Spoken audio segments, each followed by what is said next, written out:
Discovery clears the tower. Discovery, go and throttle up. Discovery, roger. Go for deploy. Thanks, Hughes, and to everybody in the shuttle program. The crew is go for launch.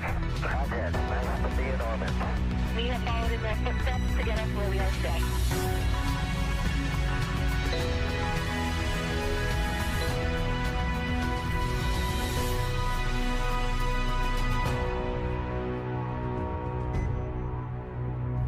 Good afternoon and welcome to our live coverage of the NASA SpaceX Crew 9 mission as it returns to Earth. Dragon Freedom departed the International Space Station at 1:05 a.m. Eastern. That was 10:05 p.m. Pacific time on March 17th for those of us here in California. On board Crew 9 are NASA astronauts Nick Hague, Suni Williams, Butch Wilmore, and Roscosmos cosmonaut Alexander Gorbanov. And they are now on their way to the targeted splashdown site off the coast of Tallahassee, Florida. My name is Kate Tice, Senior Quality Systems Engineering Manager here at SpaceX. And joining me today from NASA Communications is Sandra Jones. Thanks, Kate. It's always such a pleasure to be here. Upon departing the International Space Station, Dragon underwent a sequence of departure burns. The crew then had a rest period and has since kicked off preparations for re-entry, including getting into their spacesuits and successfully performing a leak check. The next phase of the mission is when things will really start to amp up. Dragon has a series of steps to complete before returning Crew 9 home. That's right. First, Dragon will maneuver to the correct attitude and jettison its trunk, which is the cylindrical, unpressurized lower part of the spacecraft. The trunk is currently connected to the aft or bottom section of Dragon, where the heat shield is located. But in order to expose that heat shield and get the vehicle ready for atmospheric reentry, we're going to jettison that trunk. From there, the spacecraft will use its forward thrusters to perform a deorbit burn, which will put Dragon on a trajectory to return to Earth. This burn will last about 7.5 minutes once it starts. The deorbit burn uses Draco thrusters on Dragon, primarily the 4 located on the forward bulkhead, and is executed at the apogee, or the highest point of Earth's current orbit around the Earth. This deorbit burn will alter Dragon's path to ultimately line it up to re-enter Earth's atmosphere and splash down off the coast of Florida. Splashdown today is planned for 2:57 p.m. Pacific or 5:57 p.m. Eastern. The Crew 9 mission began a little differently than usual, since Butch Wilmore and Suni Williams were already aboard the space station when Nick Hague and Alexander Gorbanov arrived in the Crew 9 spacecraft in September. Having arrived as the crew flight test crew for Starliner, Wilmore and Williams were fully incorporated into the space station's Expedition 72 team and began research and other work aboard the station along with the other crew members. Additionally, Williams commanded the orbiting laboratory for much of the expedition. And after a successful liftoff and separation from Falcon 9, Nick and Alexander made a short flight on board Dragon to the International Space Station in September. Both veterans of long-duration station missions, both Williams and Wilmore conducted spacewalks during their 9 months in space. Having had the capacity to leave the station at any point, had there been some type of emergency, the crew members began packing for their voyage home about a week ago and worked through tasks and shared lessons learned with the newly arrived Crew 10 team, who arrived just a few days ago. For return operations such as this, NASA and SpaceX closely coordinate with the United States Coast Guard to establish a safety zone to ensure public safety and for the safety of those involved in the recovery operations, as well as the crew on board the returning spacecraft. Multiple notices are issued to mariners in advance of and during recovery operations, and Coast Guard patrol boats are deployed to discourage boaters from entering the splashdown zones. Now, we do want to stress to the public the need to respect this safety zone. Recovering a spacecraft from the water is a hazardous task, and any other boats interfering increases risk to the astronauts in Dragon, the teams working to recover them from the water, and the safety of those that come too close. So for the safety of the crew and your safety, we recommend you sit back and watch as we'll be bringing you the best possible views of our astronauts' homecoming. And they will be the best views that you can get. So let's take a minute to meet our returning crew. U.S. Space Force Colonel Nick Hague is your Crew 9 commander. He was selected by NASA as an astronaut in 2013. This was his second spaceflight to the International Space Station and third launch overall. He spent 171 days in space with Crew 9 and has a career total of 374 days in space. During his mission, he completed a spacewalk with astronaut Sunny Williams. That was his fourth spacewalk, earning him a career total of 25 hours, 56 minutes of spacewalking time. Before Crew 9, Haig previously served as a crew member of Expedition 59 and 60 back in 2019. He flew with Alexei Ovchinin and NASA's Christina Cook. So this is his second time sharing the space station with Ovchinin. The Kansas native is a test pilot of a distinguished graduate of the United States Air Force Academy. Nick spent 5 months in Iraq in support of Operation Iraqi Freedom. He voluntarily transferred from the United States Air Force to U.S. Space Force in 2021 and is an active colonel. His wife, Katie, is a retired U.S. Air Force colonel, and they have 2 sons. NASA astronaut Sunny Williams is a mission specialist for Crew 9. This was her third visit to the space station. She originally launched aboard Boeing Starliner spacecraft and arrived at the space station on June 6th. And it looks like we are beginning to get some views inside the spacecraft, overlooking the shoulders of the crew on board Dragon. We'll continue to bring you those views throughout the day and views throughout splashdown this afternoon rather. But to jump back into a little bit more about Sunny, she became an Expedition 71-72 crew member, and she logged 286 days in space on this mission. But she actually has a total of 608 days in space, the second most time in space by a U.S. astronaut. Former NASA astronaut Peggy Whitson ranks first for the U.S. with 675 days in space. She conducted 2 spacewalks and has completed 9 over the course of her career for a total of 62 hours and 6 minutes of spacewalking time. She ranks 4th on the list of cumulative time spacewalking by a female astronaut. And she has flown on 4 different spacecraft types, including the Space Shuttle, Soyuz, Starliner, and now Dragon.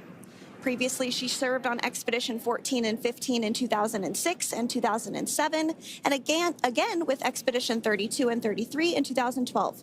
She's a retired U.S. Navy captain and is a proud graduate of the U.S. Naval Academy. NASA astronaut Butch Wilmore is also serving as a mission specialist today. This is his 3rd spaceflight and, just like Sunny, logged 286 days in space. He conducted 1 spacewalk and completed 5 over the course of his career, earning him a total spacewalking time of 21 hours, 2 minutes. He's flown on 4 different spacecraft types throughout his career: the Space Shuttle, Soyuz, Starliner, and now Dragon. Previously, the Mount Juliet, Tennessee native served on STS-129 in 2009 and Expedition 41 and 42 from 2014 to 2015. Wilmore is also retired, a retired captain in the U.S. Navy. And Alexander Gorbanov is a 3rd mission specialist serving on today's mission. Crew 9 was his very first spaceflight to the space station, earning him a total of 171 days in space over the course of his career. Gorbanov, along with Nick Haig, saw the arrival of 4 visiting vehicles and saw the departure of 4 as well. The duo orbited the Earth more than 2,700 times during their mission. Before his cosmonaut selection in 2018, Gorbanov worked as an engineer for a rocket space corporation and helped support cargo spacecraft launches from the Baikonur Cosmodrome in Kazakhstan. To prepare for upcoming events, Dragon is currently doing a couple of things autonomously. First, it's isolating the thermal control system fluid loops from the radiator. This system is what will help keep the internal temperature of Dragon very comfortable for Nick, Sunny, Butch, and Alexander during the reentry phase. Dragon is also initiating separation of the claw mechanism, which will terminate data, power, and fluid connections between the spacecraft and the trunk in preparation for that trunk separation that I mentioned earlier. Now, as we saw before, we are hoping to get more views inside of the Dragon capsule. We will bring those, of course. We want to see more of our 4 crew members. But now a bit more of the Dragon Freedom capsule. It has flown on several missions for NASA. It first launched April 27th, 2022. to the International Space Station on NASA's SpaceX Crew 4 mission. It was subsequently used for 2 private spaceflight missions to the space station for Axiom Space, Axiom Mission 2 in May 2023, and Axiom Mission 3 in January of 2024. And of course, Crew 9 launched last year, is September 28th. So yeah, a little bit about the Dragon Freedom capsule. Here, a view that we have once again between the shoulders of Commander Nick Hague, who is on the left-hand side of your screen there, and Mission Specialist Alexander Gorbanov there on the right. That's right, Kate. And the next major milestone that we're looking ahead towards this afternoon is claw separation. We're targeting that claw separation at 2:05 p.m. Pacific time this afternoon, so less than 10 minutes from now. Continuing to get some views inside Dragon Freedom. To the far left there is NASA astronaut Butch Wilmore. And as you can see, the crew is suited up in their space suits. They are suited up in what we call dynamic phases of flight. So when they launch, when they dock, when they undock, when they return back for splashdown. We might hear some call outs on the loops about putting their visors down. That will happen just prior to deorbit burn. And you'll hear us pause when some of those communications happen. That's because we want to make sure that we are relaying the best information to you all, and so that you hear it as well. So if you do hear us pause, that is what we're doing. You also see they have their on there, and I know the gloves are pretty unique on the Dragon spacesuits, right? They're custom created? Yes, the spacesuit overall is custom fit for each astronaut. These gloves enable usage of the touchscreen panels that they have in front of them. We can't see it from this view, but that view we saw earlier between Alexander Gorbanov and Nick Hague, that is a touchscreen. It allows the crew to monitor everything that Dragon is doing, along with those tablets that they have there on their legs. So yeah, the spacesuit itself is intended to act as a mini spaceship, if you will, as once the visors are closed, it is able to maintain a pressure in the unlikely event of a depressurization event for Dragon. So there we can see those screens I was talking about. So there in the center, we've got the location tracker, as well as on the left-hand side, it's mapping out the operations that Dragon is executing. The crew has to remain well informed of all these things that Dragon is doing autonomously. That basically means that Dragon is flying itself. The crew has the ability to gain control of the capsule if necessary, but the capsule is essentially going to bring itself home. But of course, in order to be familiar with Freedom, SpaceX, deorbit sequence start in 5 minutes.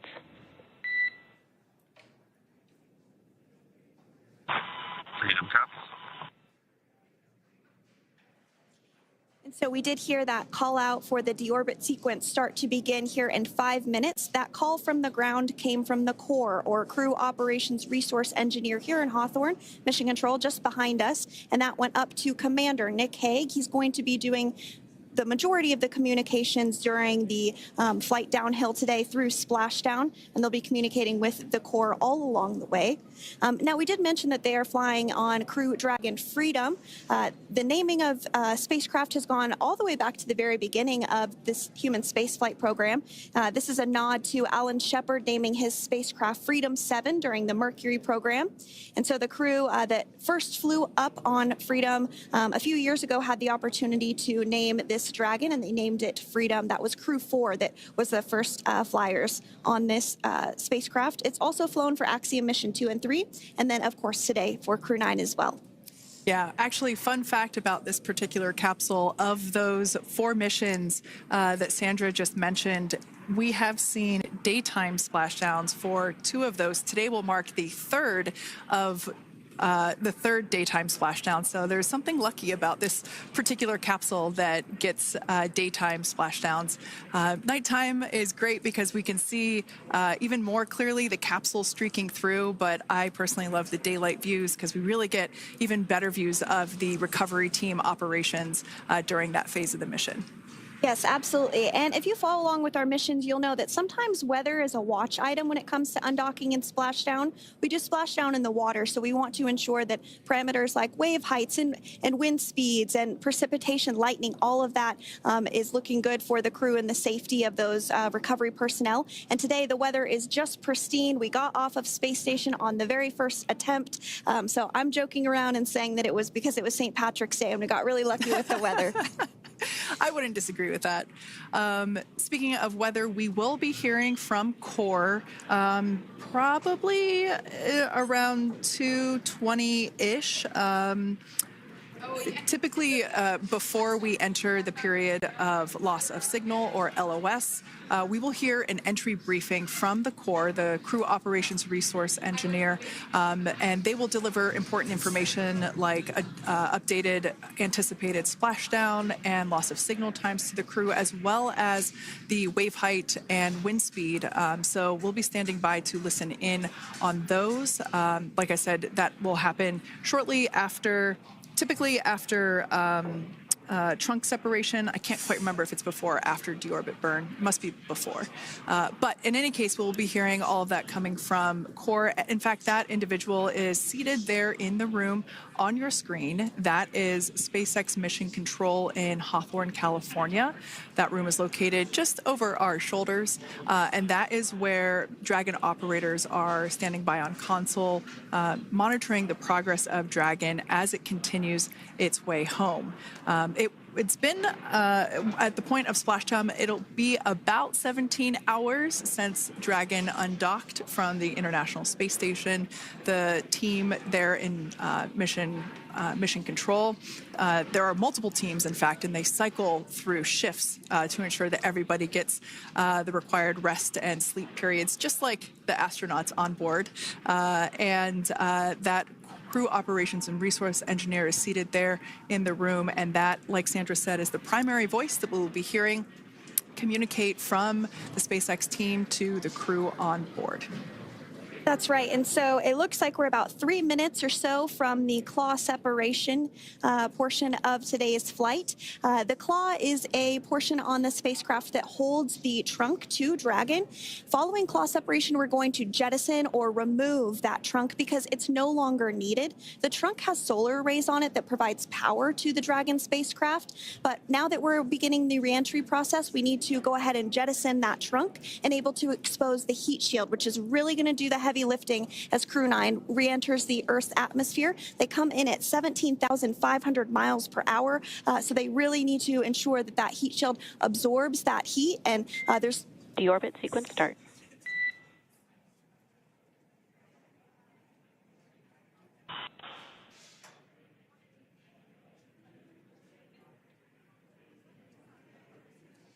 And so we did just get communications there that the deorbit sequence start has begun.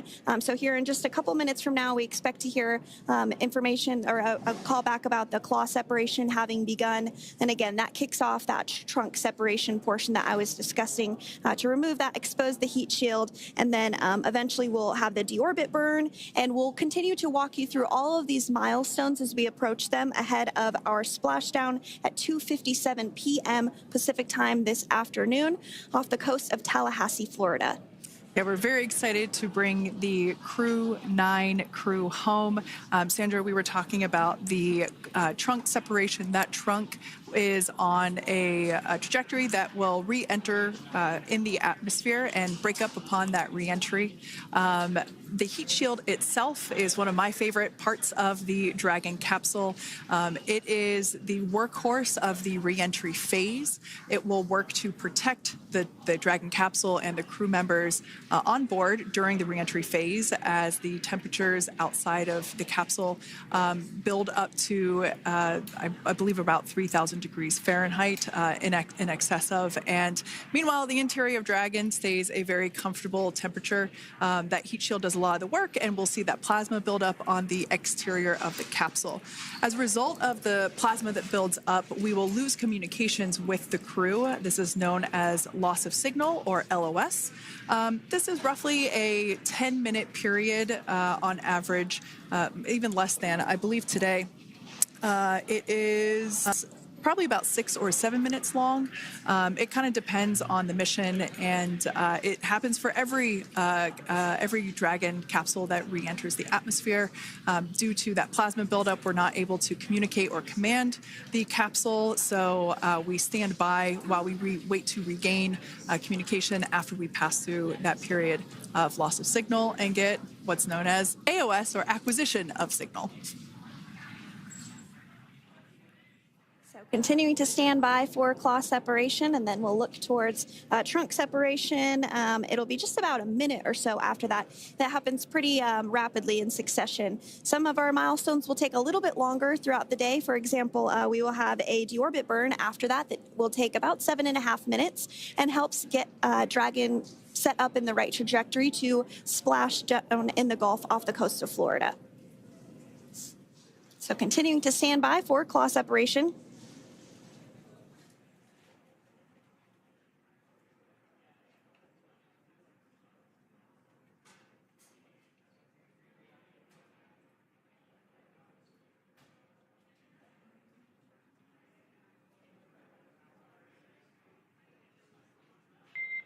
Nominal trunk jettison.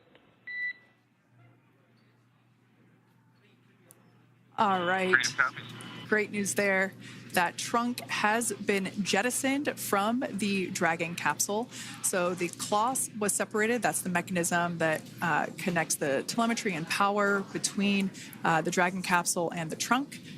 In order to expose the heat shield underneath Dragon, we had to jettison that trunk, and so we just got confirmation that that has happened. So that is great news.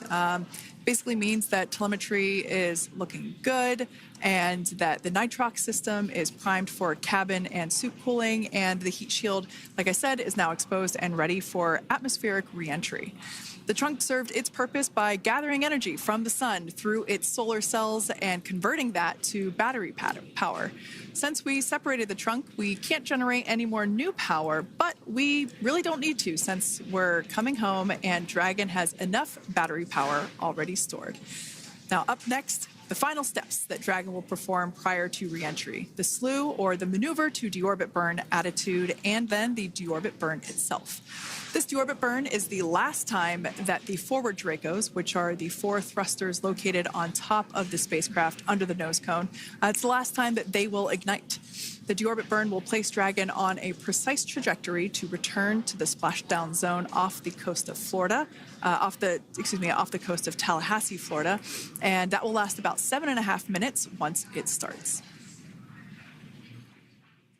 And so deorbit burn is targeted for 2:11 p.m. Central Time, so about 2 minutes from now. As we mentioned, it's going to last about 7.5 minutes, again, helping to get Dragon into the precise trajectory to ensure that splashdown occurs in the area that was calculated and where the recovery team is already in place, ready to support splashdown operations today.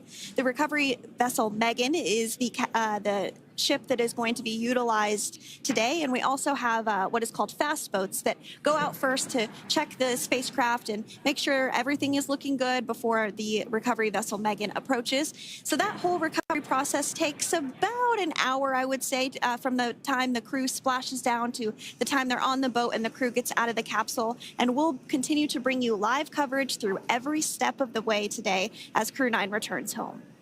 Indeed. Now, let's take a little bit of a closer look at Dragon.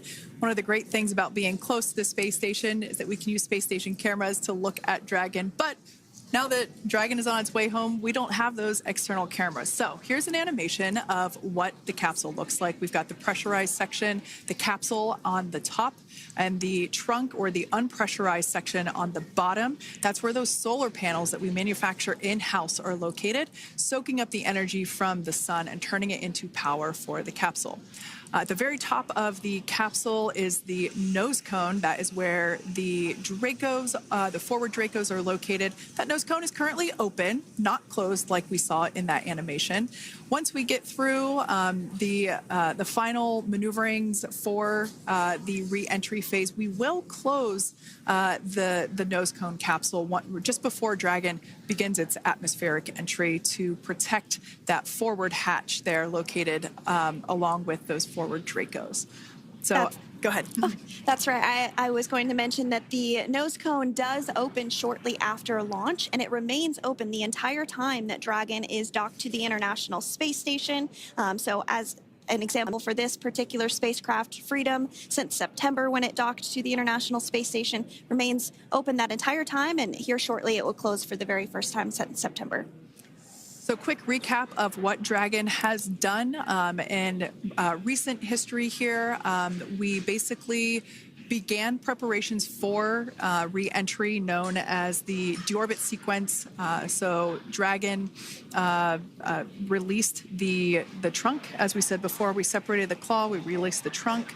It next will slew to the deorbit burn attitude. Slew basically meaning maneuver, so it will position itself correctly to execute that deorbit burn. We want the heat shield side to be facing forward, or first, if you will. We want that to be the leading edge of the Dragon capsule, as that heat shield is meant to basically be an ablative material for the heat that it will incur. Once we complete that deorbit burn attitude slew, we will initiate the deorbit burn itself. That will last for several minutes, expecting that to be to start here any moment now, actually, and then it will go until about 2:18 p.m. Pacific time or 5:18 p.m. Eastern time. And I did hear confirmation that that deorbit burn is underway. As we mentioned, it's about a 7.5-minute burn. So within the last 10 minutes, Dragon has jettisoned its trunk and initiated the deorbit burn just seconds ago. As mentioned earlier, for those operations, NASA and SpaceX closely coordinate with the United States Coast Guard to establish a safety zone to ensure public safety and for the safety of those involved in the recovery operations, as well as the crew on board the returning spacecraft. Multiple notices are issued to the mariners in advance of and during recovery operations, and Coast Guard patrol boats are deployed to discourage boaters from entering the spacecraft, the splashdown zones. So we do want to stress to the public the need to respect this safety zone. Recovering a spacecraft from the water is a hazardous operation, and any other boats interfering increases the risk to not only the astronauts in Dragon, but the teams working to recover them from the water and the safety of those that may come too close. So for the safety of the crew, which you see there on your screen, your safety, we recommend you sit back and watch as we'll continue to bring you the best possible views of our astronauts' homecoming. Yeah, as I mentioned earlier, this deorbit burn is the last time that we will utilize our 4 forward Draco thrusters. Forward basically meaning at the top of the Dragon capsule. Dragon Freedom has not yet entered the Earth's atmosphere. This deorbit burn is what will line the vehicle up and put it on its final trajectory to the landing site right off the coast of Tallahassee, Florida. So basically, it is the last burn that the Dragon spacecraft executes and is what really locks it in for that precise landing. As you can see on your screen right now, Nick, Sunny, Butch, and Alexander are using their screens to keep tabs on the burn duration, the Draco firings, and trajectory details such as entry angle, spacecraft perigee, and how much distance remains until deorbit burn termination. As I mentioned earlier, Dragon is flying itself. So all the crew has to do is stay strapped into their seats and keep tabs on things. Although I must say, if I had one of those window seats, it would be pretty difficult to restrain myself. Now, with Nick, Sunny, Butch, and Alexander ready to deorbit and splash down back on Earth, they will be heading to one of 8 targeted sites supported by SpaceX and NASA. All of these sites are located off the coast of Florida, either in the Gulf of America or the Atlantic Ocean. Spreading the supported sites across multiple locations helps maximize the return opportunities for this mission and future crews, lowering the chance that we'll have to wave off due to bad weather. For those of you following along, you'll know that today's splashdown marks our final Dragon recovery on the East Coast. After 6 great years of successful recovery operations off the East Coast, we'll be moving all Dragon recovery operations back to the West Coast. And as always, NASA and SpaceX jointly select our splashdown location. And for today, the prime recovery site is off the coast of Tallahassee, Florida. The selection process works with a lot of different variables, including the space station's orbital trajectory or path that it follows, what landing sites are available and have favorable weather, how much free flight capability Dragon has for the trip home, and the sleep schedules for the returning crew members, as well as, of course, the big one, the weather. We'll start with calculating daily return options based off of the space station's current orbit and Dragon's capabilities to maneuver and line up for reentry. The time from undock to landing at the primary site can vary from less than 6 hours to more than 39. Getting home the quickest comes with some obvious benefits, but we always have to make sure the crew is properly rested for dynamic operations, preventing us from scheduling 20-plus hour days for them, of course. Trajectory and ballistic experts provide the daily opportunities that would line up Dragon with the 7 landing zones and split them into what we call ascending and descending opportunities. Dragon uses its Draco thrusters after leaving station to execute a series of altitude-lowering maneuvers and to line up with the selected primary site. It can also change to different alternative sites while in a free flight if sudden weather moves in that we may need to avoid. So, as we mentioned, weather is something we're constantly looking at, making the final call to proceed about 2.5 hours before the crew undocks. So for the Crew 9 return, we looked at a number of weather items. Some of the obvious ones are no rain or a chance of lightning in the recovery zone, both for the safety of the crew inside Dragon and the recovery teams in the water. And we're also looking for wind speeds to be less than 15 feet per second or about 10 miles per hour, and relatively calm seas so that we can safely execute recovery operations, which includes landing a helicopter on the recovery ship to fly Nick, Sunny, Butch, and Alexander back to Florida. Once Dragon began flying today, we had a number of additional checkpoints to either proceed towards the primary site, head to the alternate, or select a new zone based on real-time weather data. These checks happened all the way up until we were in the final hours before the deorbit burn, which has just about a minute or so left in it. And this is the last burn in the trip home that commits Dragon to re-entering the Earth's atmosphere. Now, we are currently waiting to conclude the deorbit burn. We've got less than a minute until that finishes. We will expect to hear a call out for nominal burn, which will confirm completion of that deorbit burn for Dragon Freedom. We can see images there from the touchscreen display panels that the crew utilizes in flight. We can see the visualization of exactly which one of the 4 forward Draco thrusters are firing. That's why you have kind of like a strobe effect there.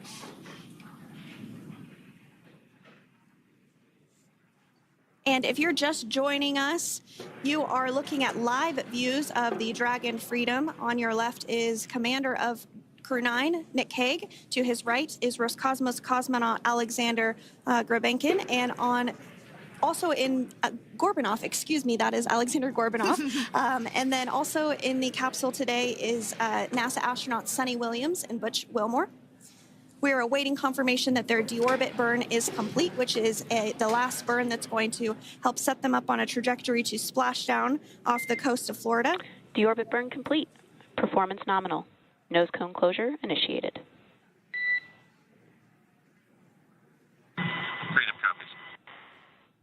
All right, excellent news there. We heard the words we were looking for, nominal burn. So that means that that deorbit burn was successful and nominal, meaning as expected. And we're now beginning to close the nose cone in preparation for atmospheric reentry.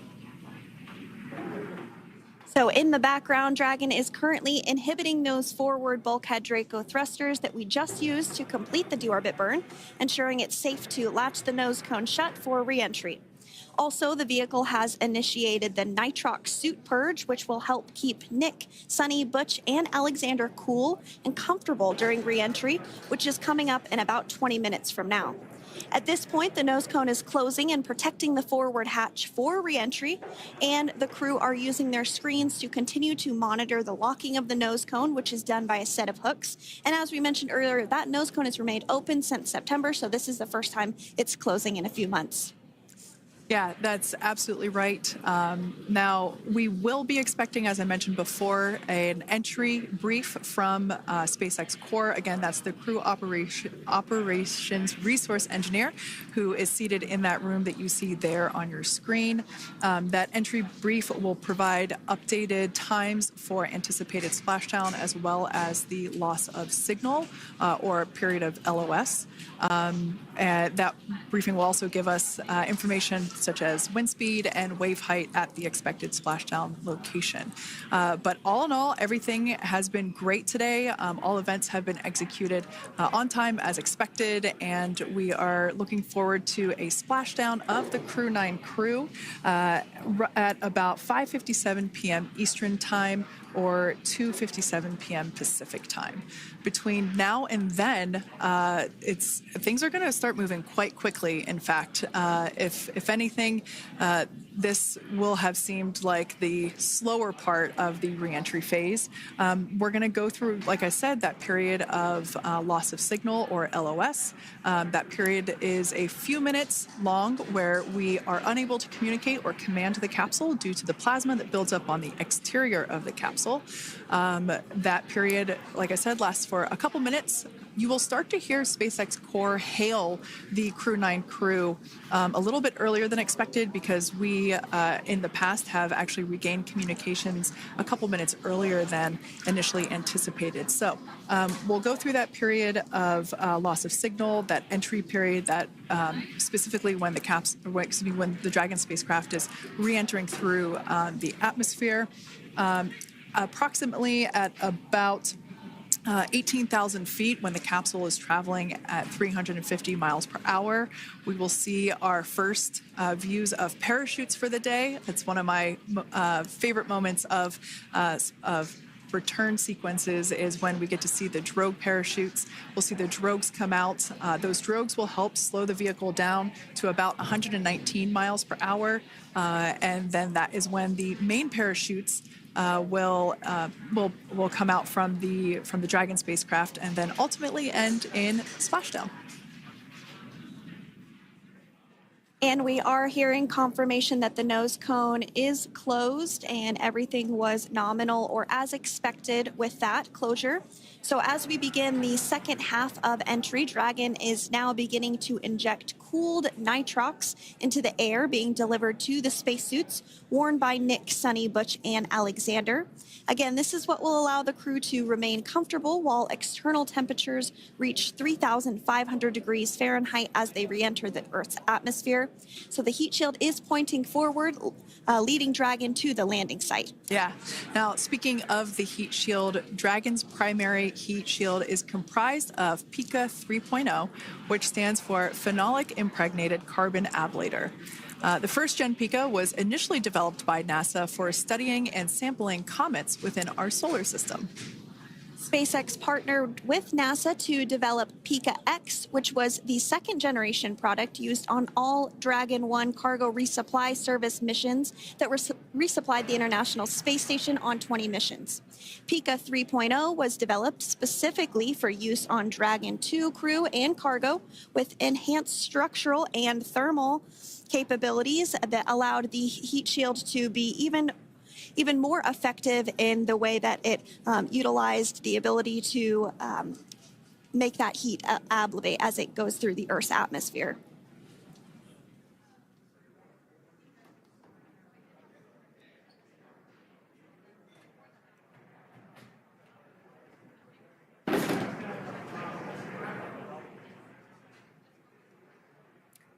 The remainder of Dragon is composed primarily of a SpaceX proprietary ablative material. It's another class of thermal protection which is lighter weight versus PICA and protects the underlying composite structure during reentry to ensure the structural capabilities are maintained.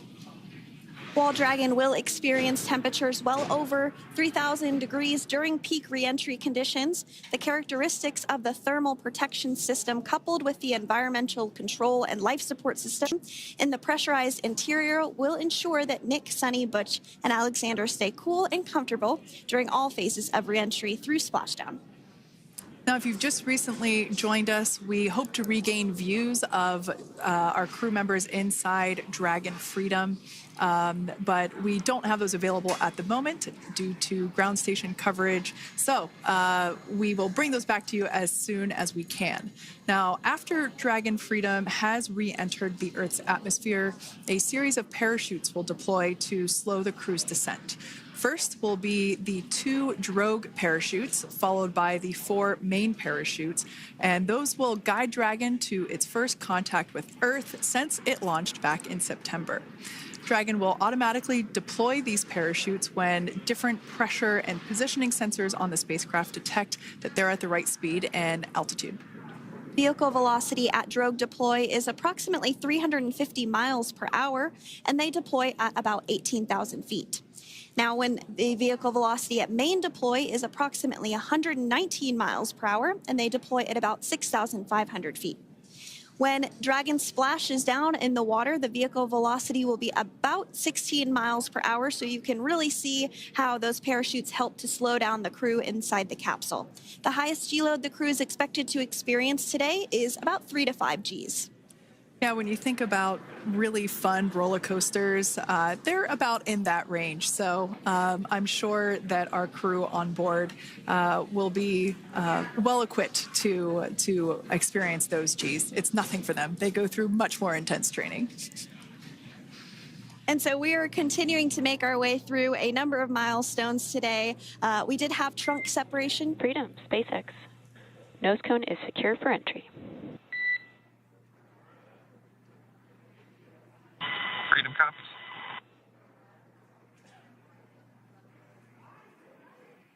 All right, great news there. That tells us that the final physical configuration change for Dragon is complete. We have closed that nose cone. This is the last physical change that Dragon undergoes prior to re-entering the Earth's atmosphere.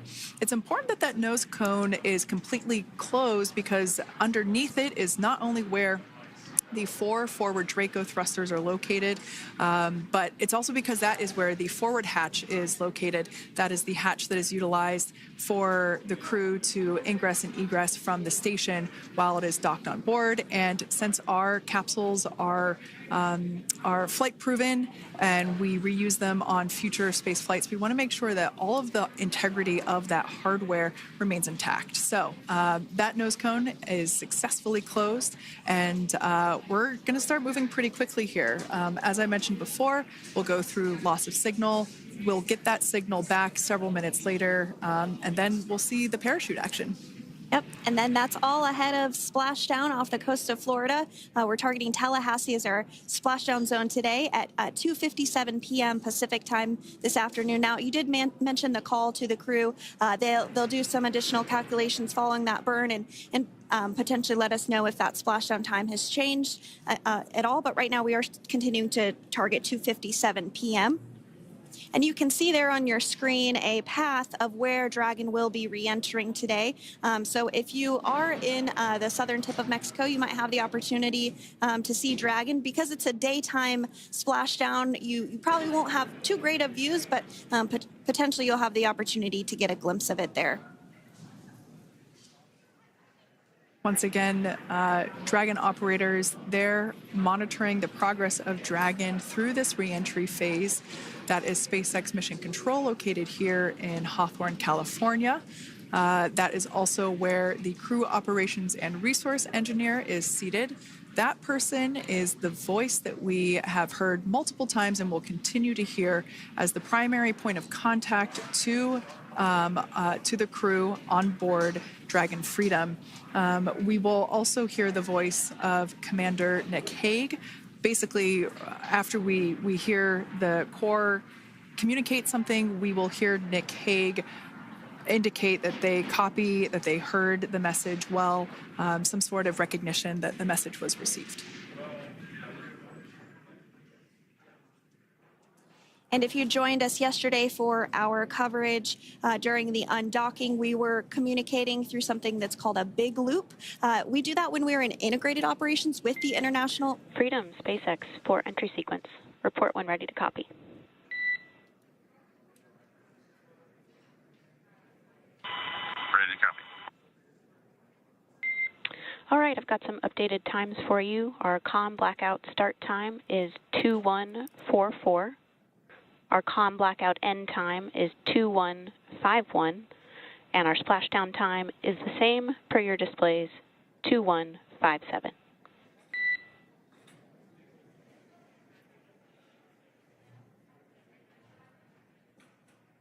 Okay. Understand COM blackout start 2144, stop 2151, splashdown per display. That's a good readback. And with that, please report when tablets are secured behind the elastic bands, restraints are tight, and visors are down.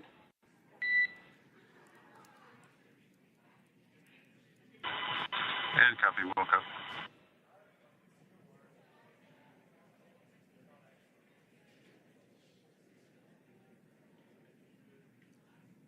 And with that communication from the Corps or Crew Operations Resource Engineer here in Hawthorne to Commander Nick Hague of Crew Dragon Freedom, we did hear that the loss of signal period is still at 2:44 p.m. Pacific, but we had a 1-minute adjustment to the acquisition of signal. That's going to now be at 2:51 p.m. Pacific time. However, our splashdown time remains the same at 2:57 p.m. Pacific time this afternoon off the coast of Tallahassee, Florida.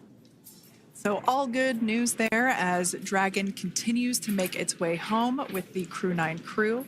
As we've mentioned before, we are splashing down on the Gulf Coast. We have ability to splash down on either side of Florida, but the location site just outside of Tallahassee, Florida is the site that was selected today due to best recovery conditions.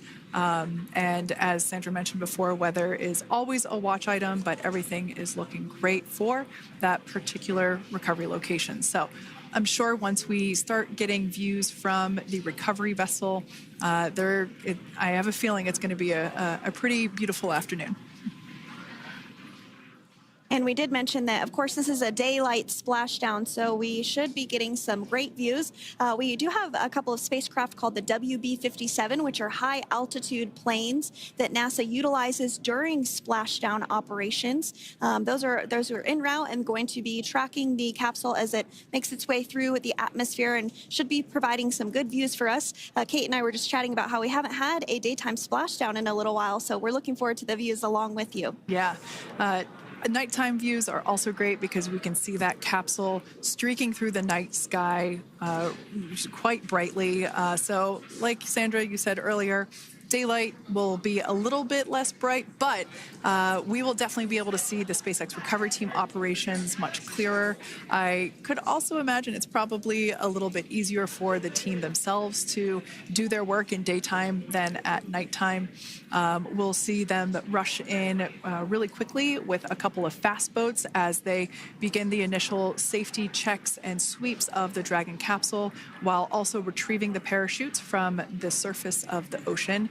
The recovery vessel, the main recovery vessel, will continue to make its way closer to the Dragon capsule. It is stationed a couple miles away from the actual recovery location, the splashdown location, for obvious safety purposes. So it takes a little while for that vessel to make its way over, but once it's closer, we'll have even better views of those recovery operations. And you may be wondering why sometimes we splash down in the daytime versus the nighttime.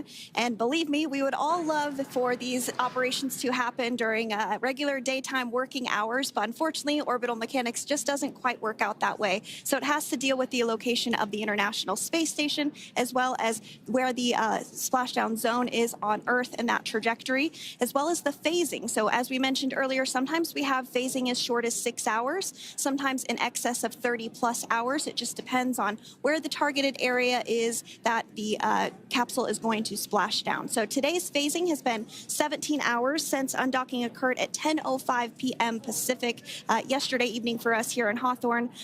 Early wee hours for folks on the East Coast and other areas of the United States. Yeah, but regardless of whether it's daytime or nighttime, the SpaceX recovery team has trained and practiced and rehearsed for it all. So regardless of daylight, they are really efficient with those operations. And but like you said, Sandra, it has been a minute since we have seen a daytime splashdown on a NASA SpaceX crew mission. The last daytime recovery was on Crew 4, which was the debut flight for the capsule flying today, the spacecraft known as Dragon Freedom. And so, yeah, kind of a fun fact there in terms of the timing of that daylight splashdowns. Once again, standing by for more communication with the crew. The next event that we have coming up is the start of that period known as loss of signal. That is the period still expected at 2:44 p.m. Pacific time. This lasts for several minutes while the capsule is making its way through the Earth's atmosphere. The heat shield located at the bottom of the capsule, really doing all the work at that point in time in terms of using the atmosphere to slow the capsule down from its orbital speeds of 17,500 miles per hour.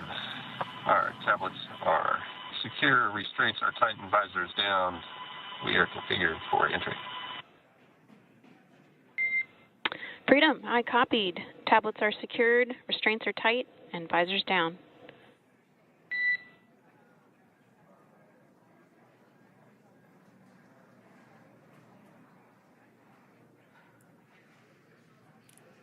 All right, great news there in terms of continuing to make progress. That back and forth communication we heard was just letting Core know that per their instructions, Crew 9 has now put away everything that was necessary in order to begin the re-entry, including those tablets that were located on their legs. Those are now stowed away.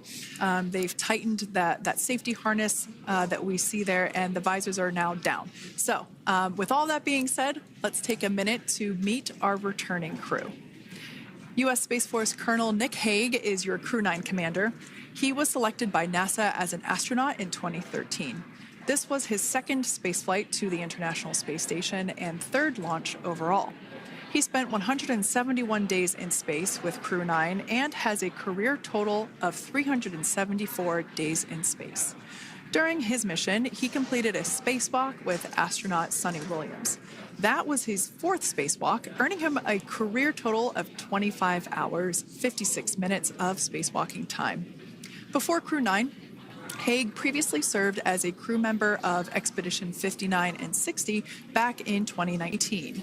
He flew with Alexei Ovchinin and NASA's Christina Cook. So this is his second time sharing the space station with Ovchinin. The Kansas native is a test pilot and distinguished graduate of the United States Air Force Academy. Nick spent 5 months in Iraq in support of Operation Iraqi Freedom. He voluntarily transferred from the United States Air Force to U.S. Space Force in 2021 and is an active colonel.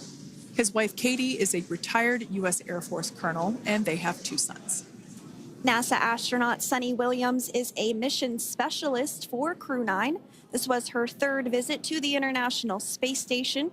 She originally launched aboard Boeing Starliner spacecraft and arrived at the space station on June 6th. Following the agency's decision to return Starliner uncrewed, she became an Expedition 71 and 72 crew member, where she logged 286 days in space on this mission. But Sunny has a total of 608 days in space, the second most time in space by a U.S. astronaut. 5 minutes until predicted calm blackout.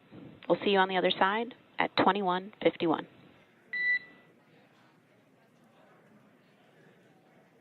21:51. Talk to you soon.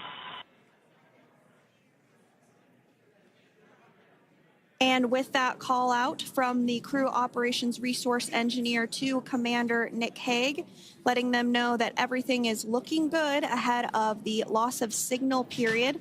We will see the crew on the other side of the loss of signal period at 2:51 p.m. Pacific time this afternoon. Continuing on about Sunny Williams, who has a total of 608 days in space, the second most time in space by a U.S. astronaut. Former NASA astronaut Peggy Whitson actually ranks first for the U.S. with 675 days in space. Sunny conducted 2 spacewalks and has completed 9 over the course of her career for a total of 62 hours, 6 minutes of spacewalking time.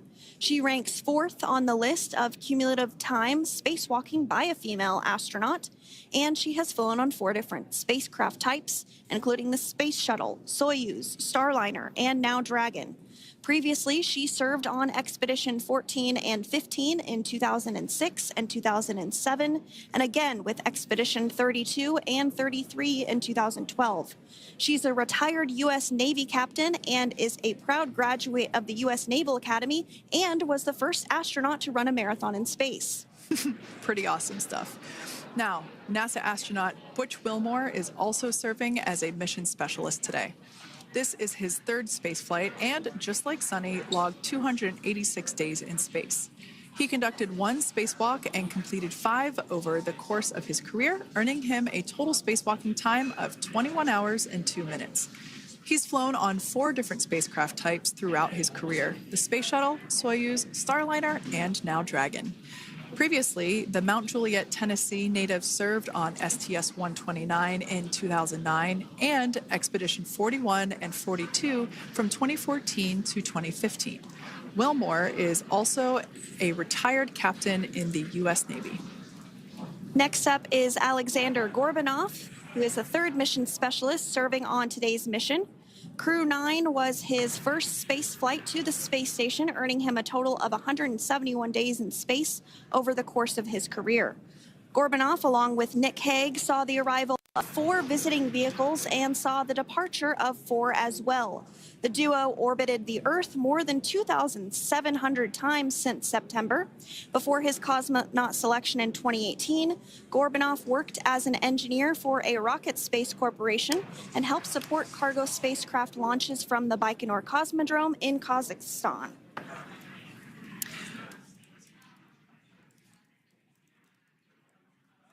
So if you are just joining us, we are continuing to bring you live coverage of Crew 9's return to Earth following their mission aboard the International Space Station, where they completed science and research investigations.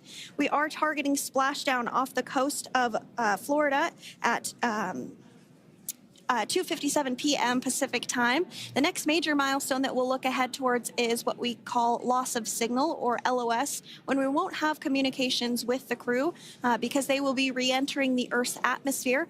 And during this process, there is plasma that builds up around that heat shield, so we are not able to communicate with the crew, but we are anticipating to regain communications with the crew at a short time from now at 2:51 p.m. Pacific time today.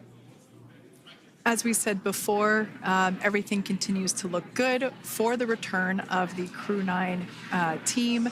We are about to go into that period of loss of signal. Once we get views of the crew inside the capsule, once again, we will be sure to bring those to you. But that period of time is when plasma is building up on the exterior of the capsule, generating heat in excess of 3,500 degrees Fahrenheit. So we are unable to communicate or command the spacecraft at that time. And that includes, unfortunately, video feeds as well. So as soon as we get the views back inside Dragon, we will bring those to you. But until then, we are going to stand by and continue to monitor the progress of Dragon. Like Sandra just said, we are anticipating the blackout period to begin at 2:51 p.m. Pacific time, 5:51 p.m. Eastern time. This will last for several minutes. It's not super exact, even though we are predicting acquisition of signal, or AOS, to come back at 5:51 p.m. Eastern time. In the past, we have regained communication sometimes a little bit earlier than that, so we'll probably start to hear Core begin to hail Crew Dragon a minute or two prior to that anticipated acquisition of signal. But right now, Nick, Sunny, Butch, and Alexander are seated in their seats inside Dragon Freedom. Their visors are down, and they have put away or stored the tablets they had located on their upper leg to monitor Dragon's progress. Now they will be utilizing the touchscreen displays where the current operation and future operations will be displayed as they are able to monitor Dragon's progress continually. As I said before, Dragon is autonomous, meaning it is flying itself. So the crew stands by and monitors, and those touchscreen displays are what will be allowing them to do so and prepare for events such as parachute deploy.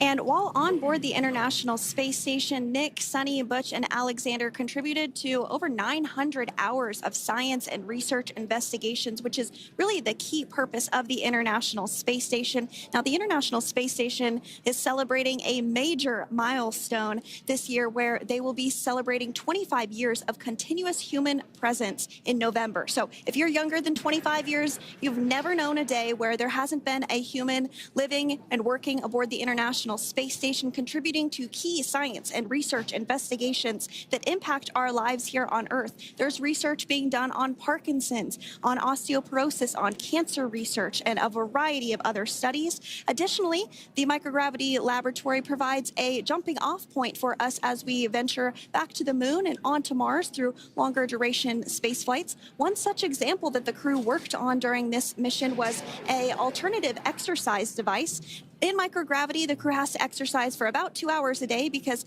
they're not having the effects of gravity on their body. So to prevent bone and muscle loss, we counteract that with 2 hours of exercise per day.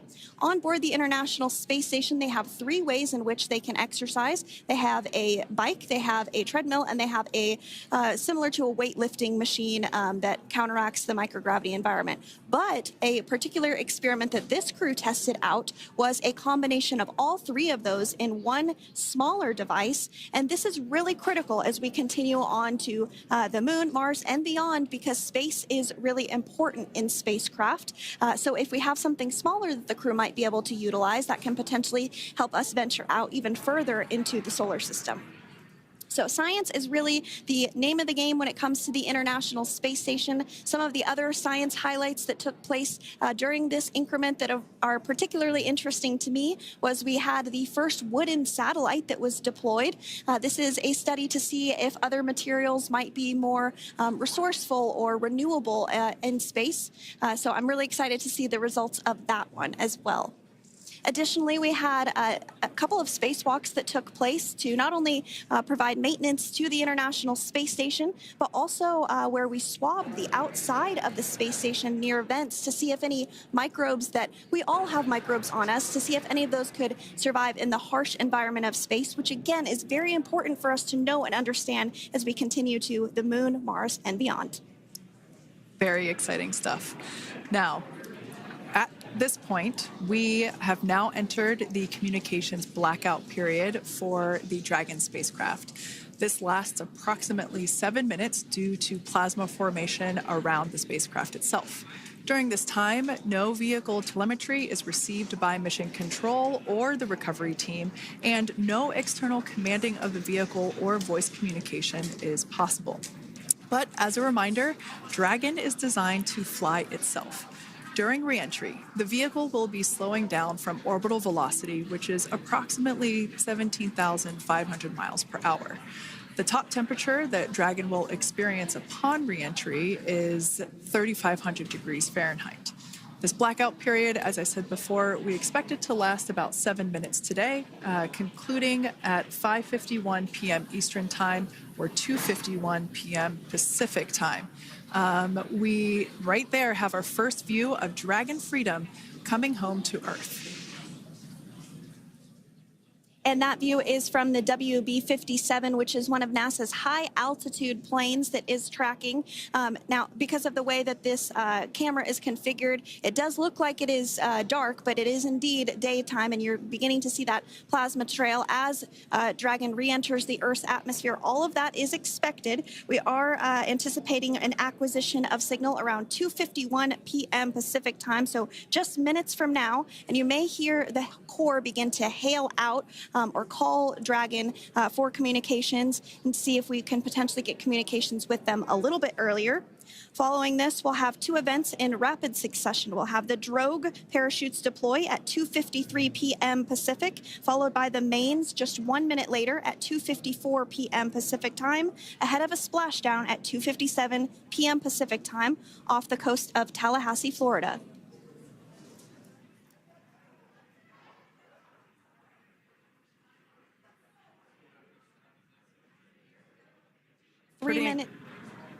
Pretty incredible views of the Dragon spacecraft making its way home back to planet Earth with the Crew 9 astronauts on board.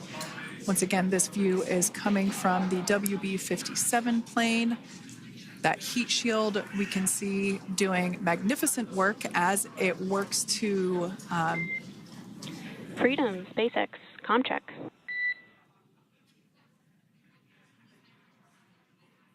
All right, we're going to start hearing the SpaceX Crew Operations Resource Engineer. SpaceX Freedom is with you. 4.16. Enjoying the ride. Copy that, Freedom. Great news there from Commander Nick Hague reporting back. We see a healthy flight computer. Expect automated chute deployment. Freedom copies. Like we said before, things moving very quickly as Dragon Freedom makes its way home. Next event coming up will be deployment of the drogue parachutes. This occurs around 18,000 feet. GPS has converged. Expect nominal altitude for drogue chute deployment.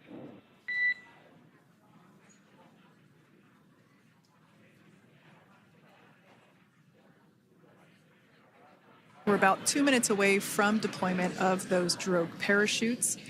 Now the heat shield is continuing to work to slow the vehicle down. That entry period, the Dragon spacecraft went from orbital velocity about 17,500 miles per hour down to about 350 miles per hour. So that really gives you a sense of why that plasma builds up on the exterior of the capsule, thanks to the heat shield and the work that it does. Those drogue parachutes will slow it down from 350 to about 119 miles per hour. We can see 15 kilometers. Brace for drogue window. We can see seat rotation happening inside the capsule. Great to get those first views of our crew members. Once again, the capsules are going about 350 miles per hour when the drogues are deployed. Those drogue parachutes that we manufacture here in-house are going to slow the spacecraft down to 119 miles per hour. And that is when we will see the main parachutes deploy, and that occurs about 6,000 feet above the ocean's surface. And we are expecting drogue deployment at 2:53 p.m. Pacific, so we should see it any second now. And there you are getting a great view of Crew 9 inside Dragon Freedom as it returns back to Earth. We are awaiting the drogue deploys. This view coming from the WB-57 high-altitude plane. And there you see it on your screen, drogue deployment. Drogue descent rate nominal. You can hear the crowd here. Visual on 2 healthy drogues. Crowd here very excited as Dragon Freedom continues to make its way back to planet Earth.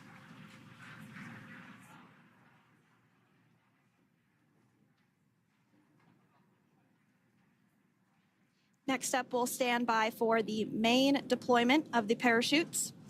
The mains are quite a bit larger. You'll be able to notice the difference on your screen once they deploy, and they continue to ensure that the Dragon spacecraft slows down even further As we mentioned, Freedom will be traveling 16 miles per hour when it splashes down off the coast of Tallahassee, Florida, here at 2:57 p.m. Pacific time this afternoon. And there we go.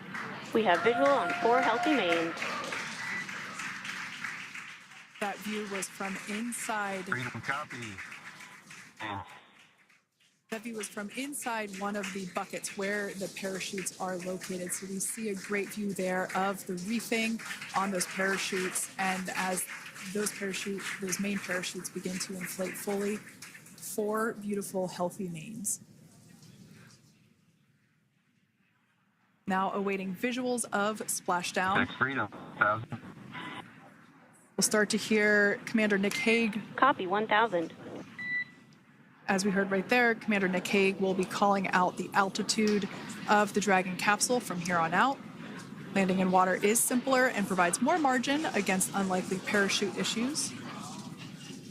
You can see those parachutes continuing to slow the Dragon capsule down. And if you're just joining us, you're looking at 800 meters. a live view of Crew 9, just minutes away from splashing down off the coast of Tallahassee, Florida. Splashdown 2 minutes from now at 2:57 p.m. Pacific. We do have 4 healthy mains really doing the job there. Just breathtaking views of a calm, glass-like ocean off the coast of Tallahassee, Florida. Crew 9 just minutes away from splashing down. This is really such an incredible shot. That Copy, was 600. That was a live view from our recovery vessel, Megan, which is stationed a couple miles away from the splashdown site. We can see the crew there using their restraints as resting places for their arms. They were just in space moments ago, so their arms were able to float freely. 400 meters. This is a gorgeous bluebird day here that we have for the splashdown of Crew 9. It's incredible to think that the Dragon capsule just minutes ago was going over 17,000 miles per hour and now gently coasting to a soft splashdown. 200. Copy, 200 meters. Brace for splashdown.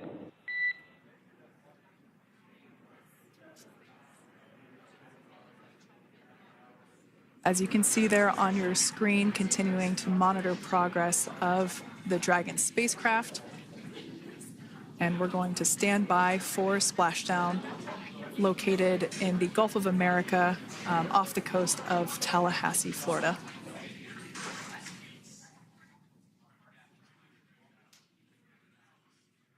And splashdown. Crew 9 back on Earth.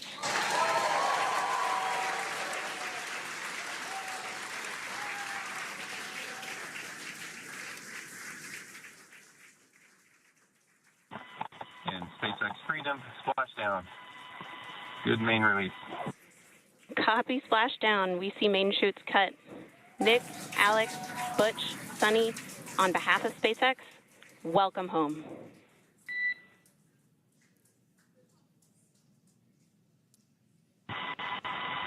It is an amazing, what a ride. I see a capsule full of grins ear to ear.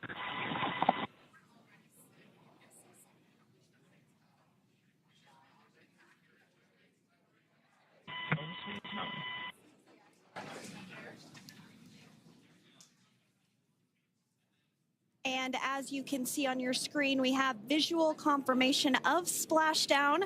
Dragon Freedom has returned home and NASA astronauts. System safety verifications are in progress. We'll report back when recovery personnel are en route.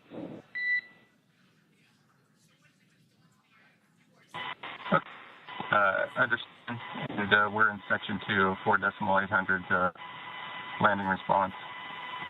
And looking for your word on if it is necessary.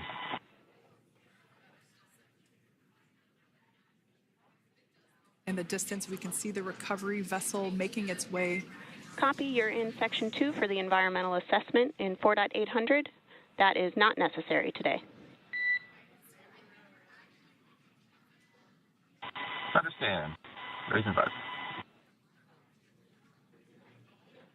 So we will continue to have communications between the Corps and Nick Hague, the commander of Crew Dragon Freedom, which just splashed down 2 minutes ago off the coast of Tallahassee, Florida. Dragon Freedom has returned home with NASA astronauts Nick Hague, Sunny Williams, Butch Wilmore, and Roscosmos cosmonaut Alexander Gorbunoff. They're back on Earth after approximately 17 hours of a return journey from space. The SpaceX recovery ship and team have been waiting for Dragon's splashdown, and they will now make their way to the splashdown location. The teams have been ready and waiting about 3 nautical miles away, so it's going to take them about 30 minutes or so to make their way and to SpaceX Freedom. Pretty sure we're in stable 1. Copy, stable 1. We see the same. It's going to take about 30 minutes for the recovery team to make their way over to Nick, Sunny, Butch, and Alexander, who are still seated and secured inside that Dragon spacecraft there on your screen. Incredible views there of that thermal protection system, or TPS.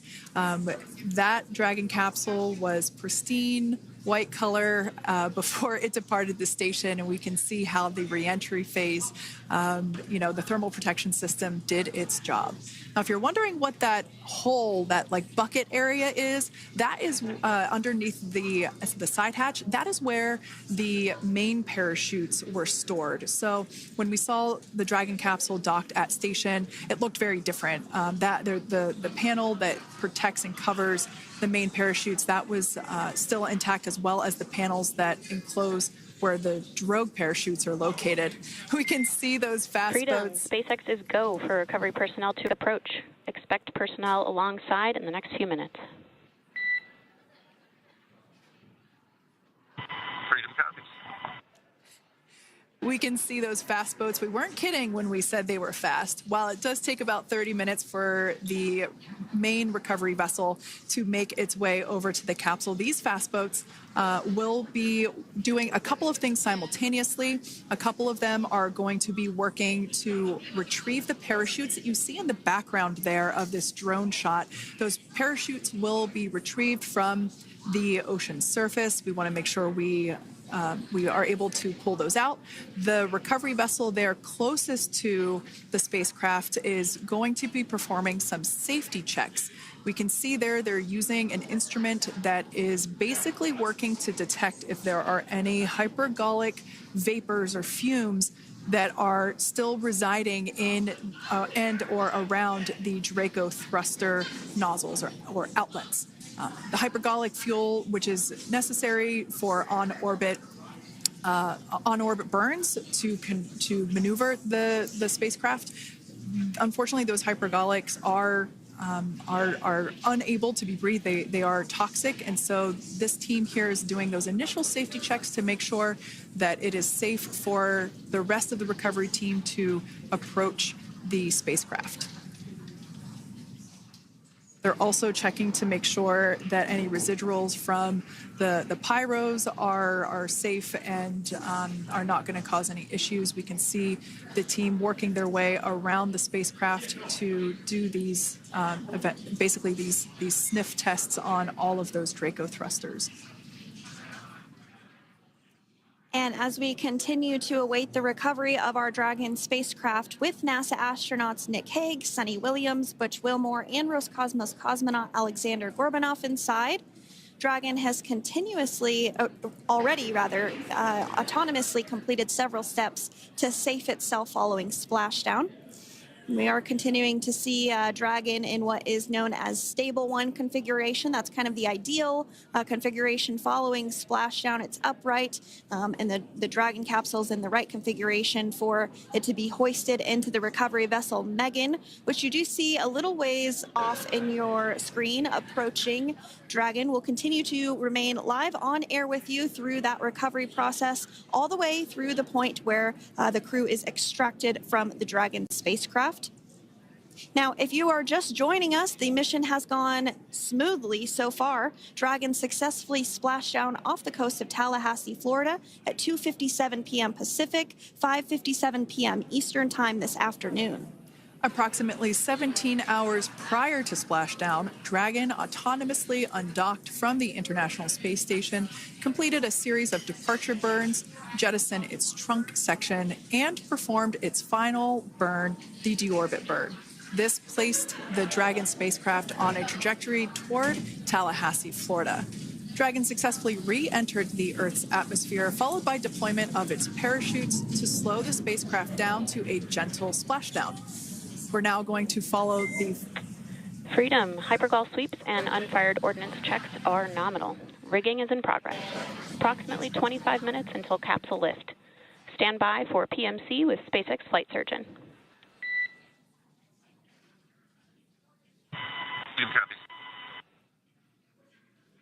And so what we did just hear there was communications that those hypergol checks were complete. They didn't find any of that upon those checks, so we'll continue to move through the timeline. Next up is a process called rigging, which you see happening right now on your screen. This is when a SpaceX recovery personnel actually works to climb aboard the capsule and work through procedures ahead of lifting onto the nest of the recovery vessel Megan. We heard it's going to be about 25 minutes or so until that lift actually takes place.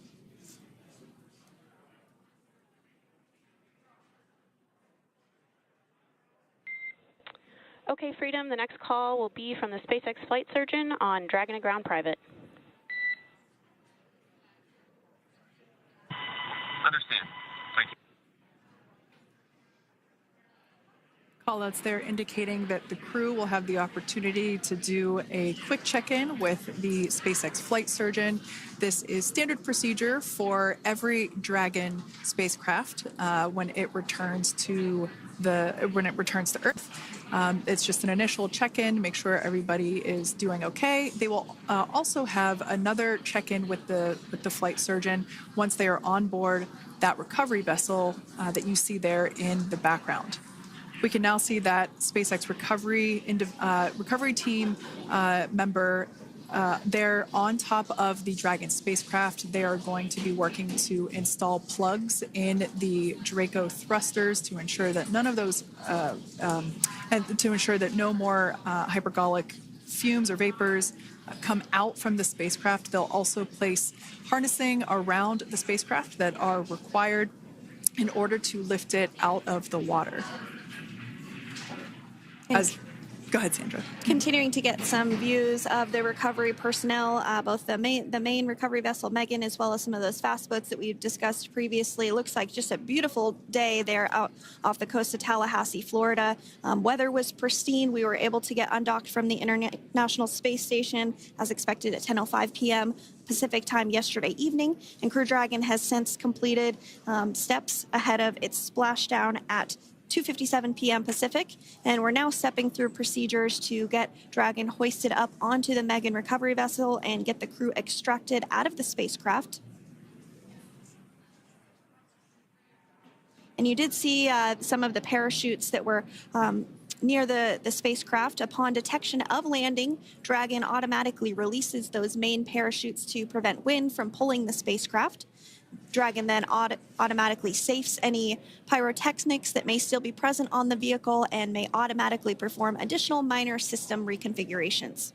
The astronauts will remain seated and in their suits at this point, but the onboard air conditioning keeps things temperature controlled inside the spacecraft so the crew remains comfortable, and the communication systems. Freedom, SpaceX, ComCheck.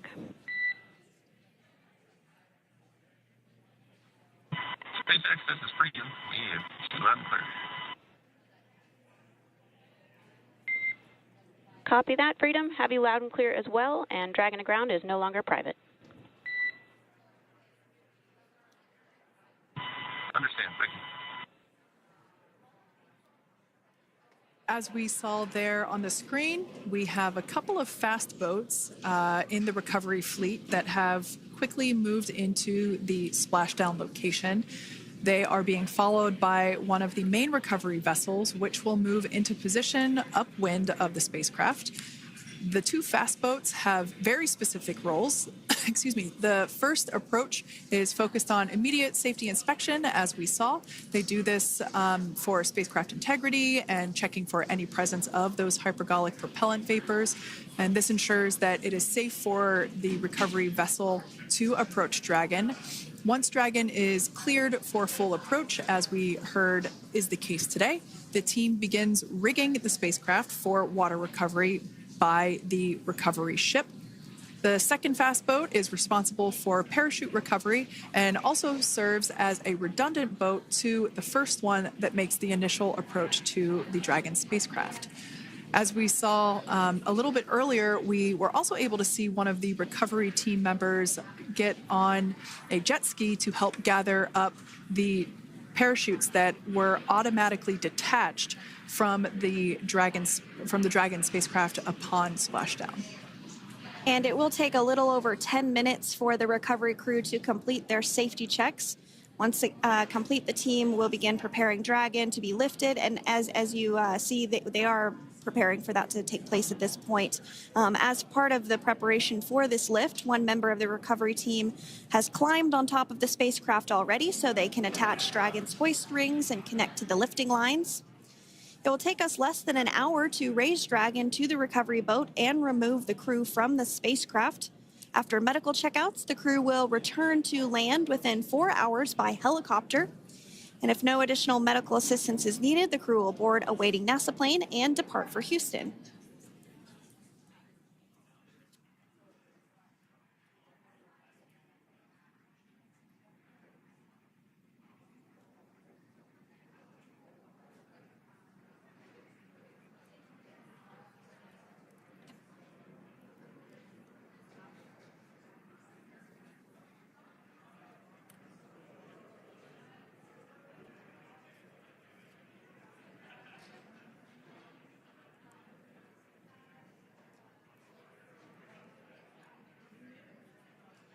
And as we continue to await Dragon to be hoisted up onto the ship, we have a very special treat. NASA Public Affairs Officer Jaden Jennings, who is actually on the recovery vessel and had a bird's eye view of the splashdown today. Jaden, how are you? How was the view from the recovery vessel? Hi, Sandra. How do you hear me? I've got you loud and clear, Jaden. It's so great to hear you. Awesome. So splashdown, Sandra, was nothing Freedom, short of be advised. spectacular. We are transitioning the forward link. Comm will be unavailable for approximately 5 minutes. Freedom comes.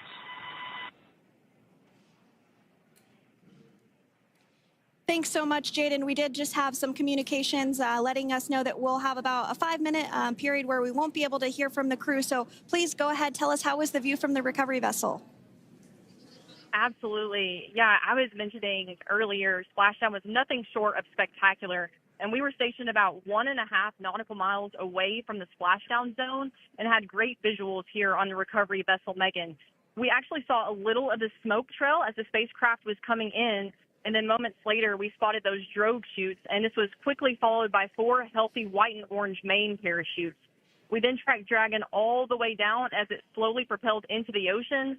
And I think I speak for all of us on the ship when I say a new core memory was made today, and we are looking forward to having Crew 9 on board with us a little later.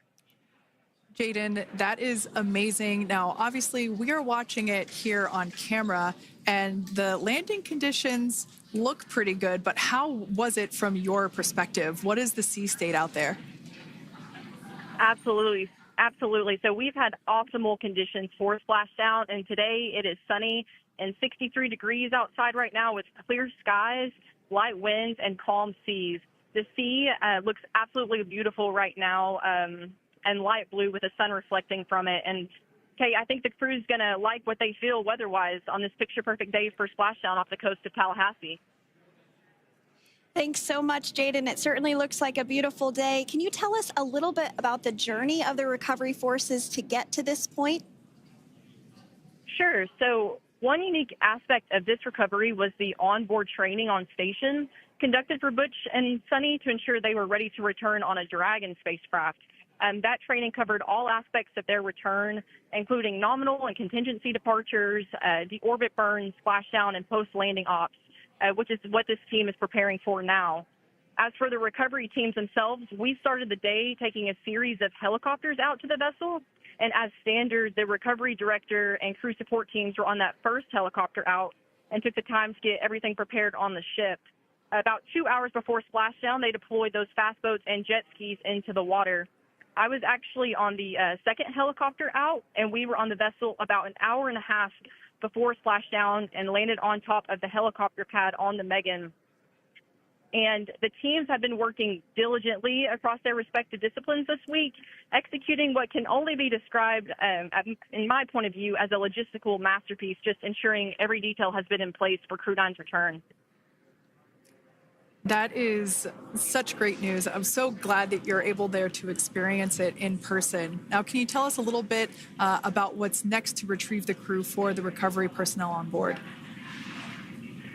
Yeah, Kate. So coming up next, Dragon will be hoisted into the on-deck translation system, or the nest, at the aft end of the ship, and then will be translated pretty quickly towards that egress platform.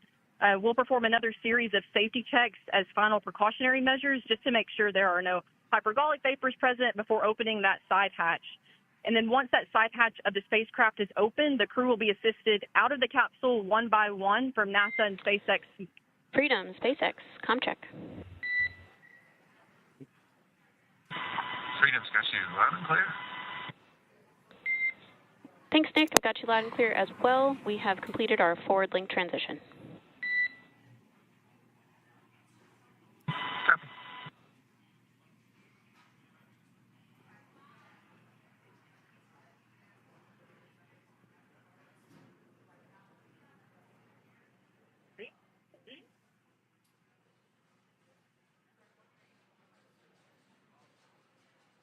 And Jaden, if you did just want to go ahead and let us know what is next to retrieve the crew, we are continuing to get some great views on our screen, but I know you have an even better view yourself.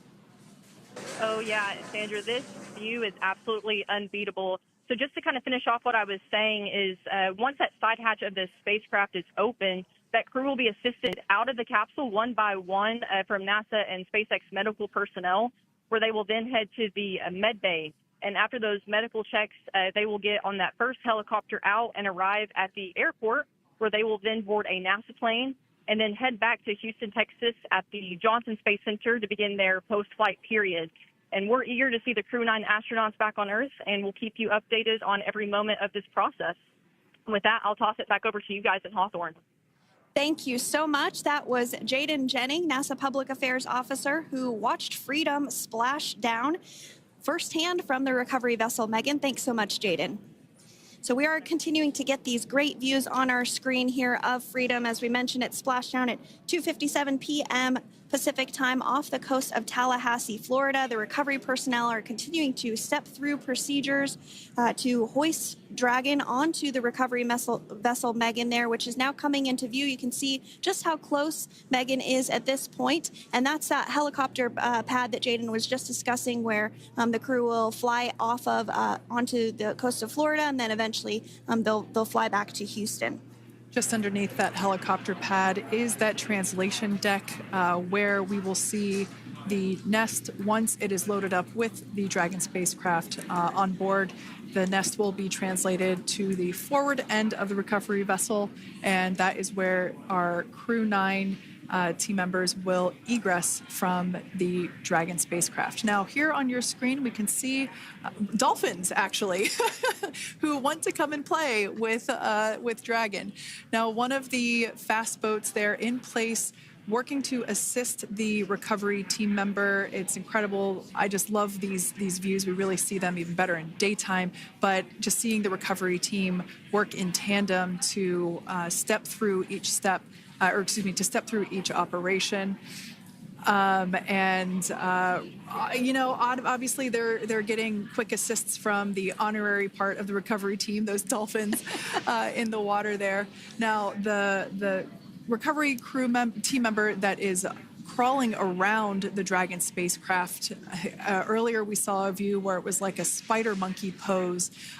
We can see that individual now standing in the bucket where the main parachutes were stored while Dragon was on orbit. Obviously, those main parachutes were utilized for splashdown today.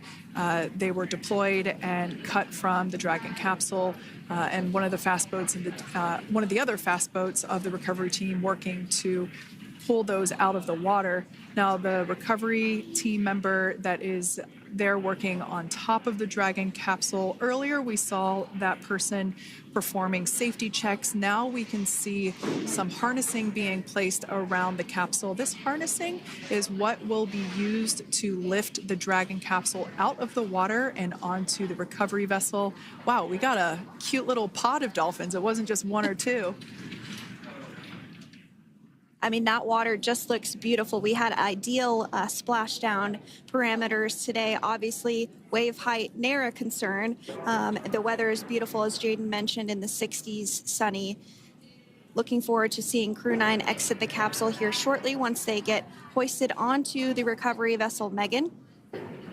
We can see that recovery vessel slowly but surely closing the distance there between, dolphin cam back again. We can see that the Dragon capsule and the recovery vessel, that distance is closing. Again, this is just one more step as we continue to work recovery operations for Dragon Freedom, and we anticipate the lift of the Dragon capsule to occur here in just a few minutes. Now, once all of the rigging is on the capsule and it's hooked up to the recovery vessel, we will see the hydraulic arm, which is that kind of like bridge-like structure there at the aft end of the recovery vessel. We'll see that articulate backwards, and that's a good sign that we're getting even closer to pulling the capsule out of the water. It will then move forward, and the capsule will be placed inside of what you can see there is basically a basket. We call it the nest, Dragon nest, where that's where the capsule will be placed in order for it to be translated to the forward end of the vessel and for the astronauts to egress. And before that does take place, we'll have potentially views of the rigger go ahead and jump off of the spacecraft there. That typically occurs when the spacecraft is a little bit closer to the recovery vessel, and we usually get a really good view of that particular operation from one of the onboard cameras from the recovery vessel. That is an operation that I have a lot of respect and admiration for, that individual that does that.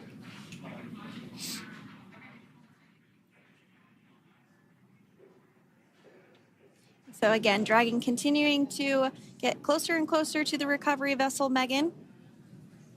You see some of those ropes now coming into view as well.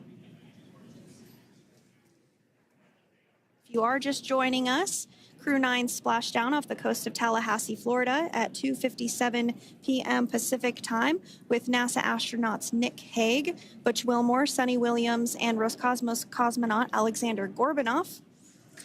They're now working through procedures to hoist this spacecraft up onto the recovery vessel Megan.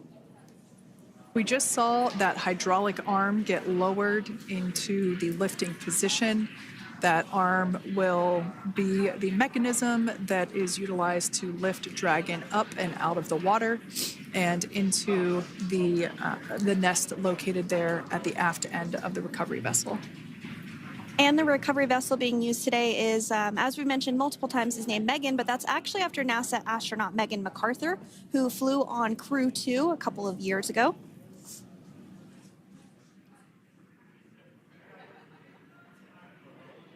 We're getting some views now from actually inside the boat. Yeah, you're exactly right. This view is straight down the recovery vessel. That platform that was closest to the camera, that is the egress platform. Freedom, rigging is almost complete. Approximately 5 minutes until capsule lift. Great news there from SpaceX Core. So about 5 minutes left until we see Dragon Freedom get lifted out of the water. That hydraulic arm, as I said before, is the mechanism that will lift it. it's quite swift, actually, the whole process of getting the spacecraft. Brace for capsule lift. Bracing. There it goes, Dragon Freedom being lifted out of the water and onto our recovery vessel, Megan.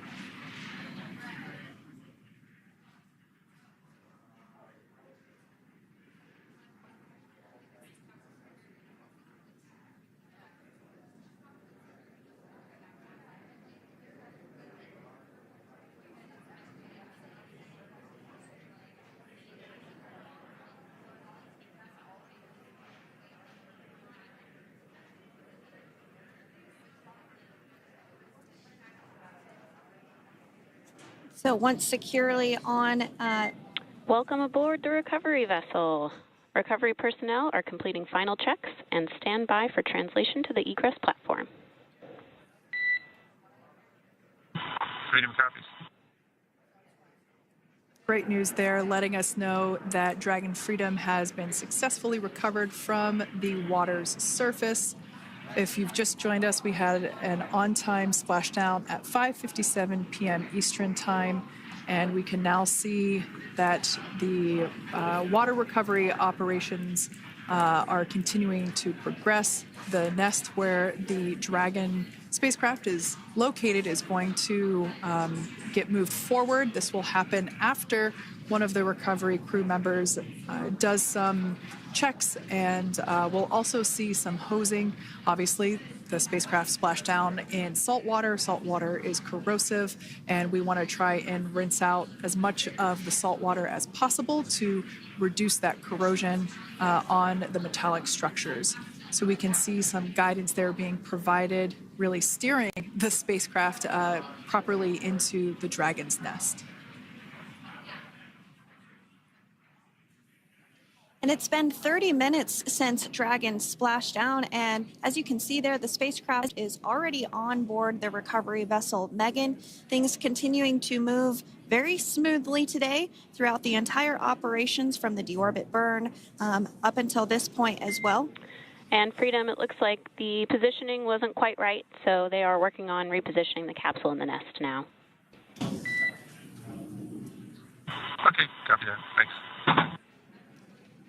And with that, the team is just going to adjust the Dragon spacecraft a bit so that it's in the right position ahead of translating up a little bit closer ahead of the side hatch. So the team is now going to step through the procedures to ensure that that takes place.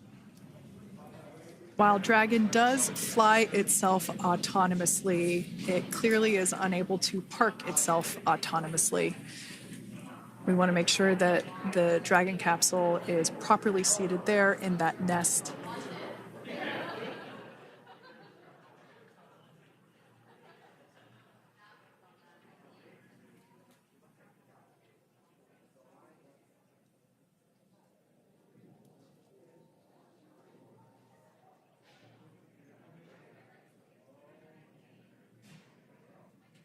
Once Dragon is fully seated in the nest, we'll probably see a bunch of that salt water come out from the bucket there located underneath the side hatch.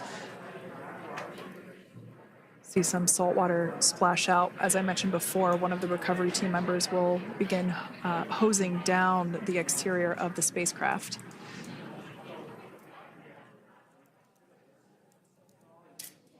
So you are continuing to get some great live views on your screen of Crew 9, which includes NASA astronauts Nick Hague, Sunny Williams, Butch Wilmore, and Roscosmos cosmonaut Alexander Gorbanov, who splashed down off the coast of Tallahassee, Florida, 2:57 p.m. Pacific time this afternoon.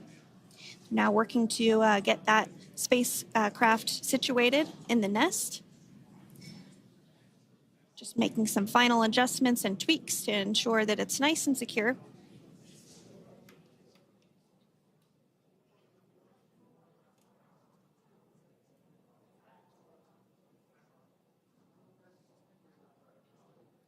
Once the spacecraft is seated and secured and oriented correctly in the nest, Dragon will be moved into the hangar located underneath that helipad that we saw earlier from the aerial views during recovery. All right, Freedom, looks like you are settled into the nest now. Team is working through hypergol sweeps. Copy.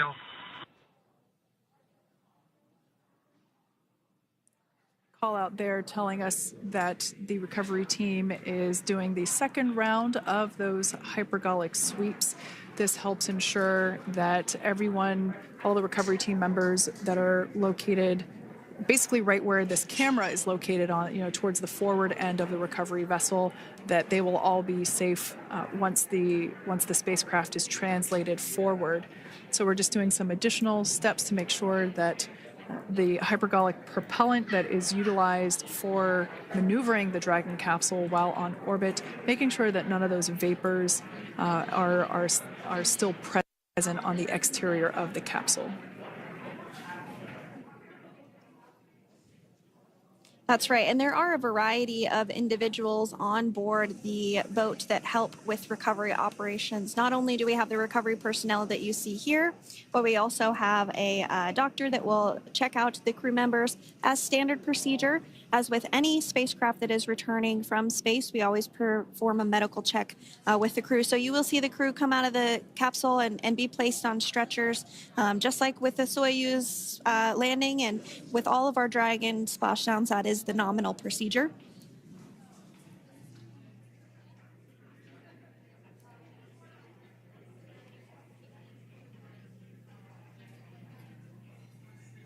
We'll stand by to see Dragon Freedom translate or scooch up a little bit closer to the camera angle that we're seeing right here. And then teams will step through procedures to get that side hatch opened. You see it right in the dead center of your screen there. It's kind of that rectangular shape. It has not been opened since Crew 9, which include Nick Hague and Alexander Gorbanov, launched back in September from the Kennedy Space Center in Florida. So that will be the very first time that hatch is opened. Once docked to the International Space Station, crew enter through the top hatch, which was where the nose cone is now closed. That's the hatch that they actually utilize to go ahead and get inside the International Space Station.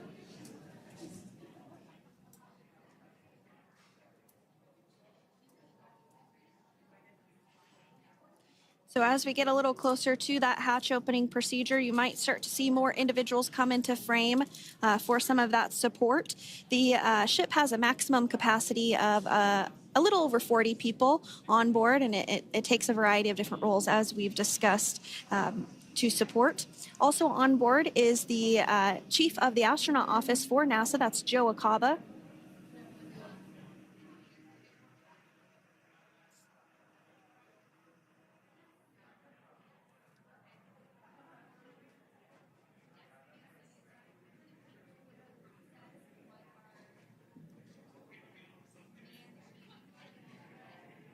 Now, while we are standing by for translation of the Dragon spacecraft to the platform there, the recovery platform that we see in the foreground, it is important to note that Nick, Sunny, Butch, and Alexander will be getting assistance from the recovery teams while exiting the spacecraft.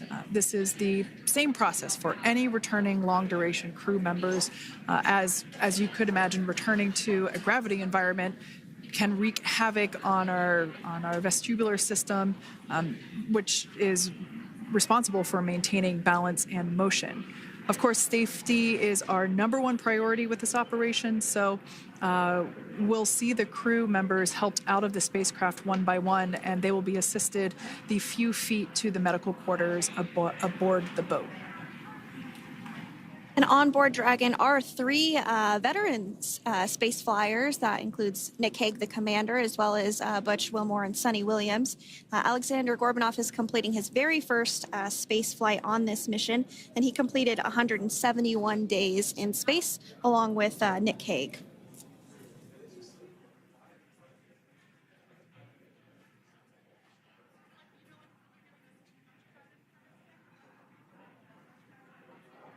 For those of you that have just recently joined us, well, I would encourage you to hit that rewind button and go back a few minutes. It was a beautiful splashdown of Dragon Freedom with the Crew 9 cohort on board.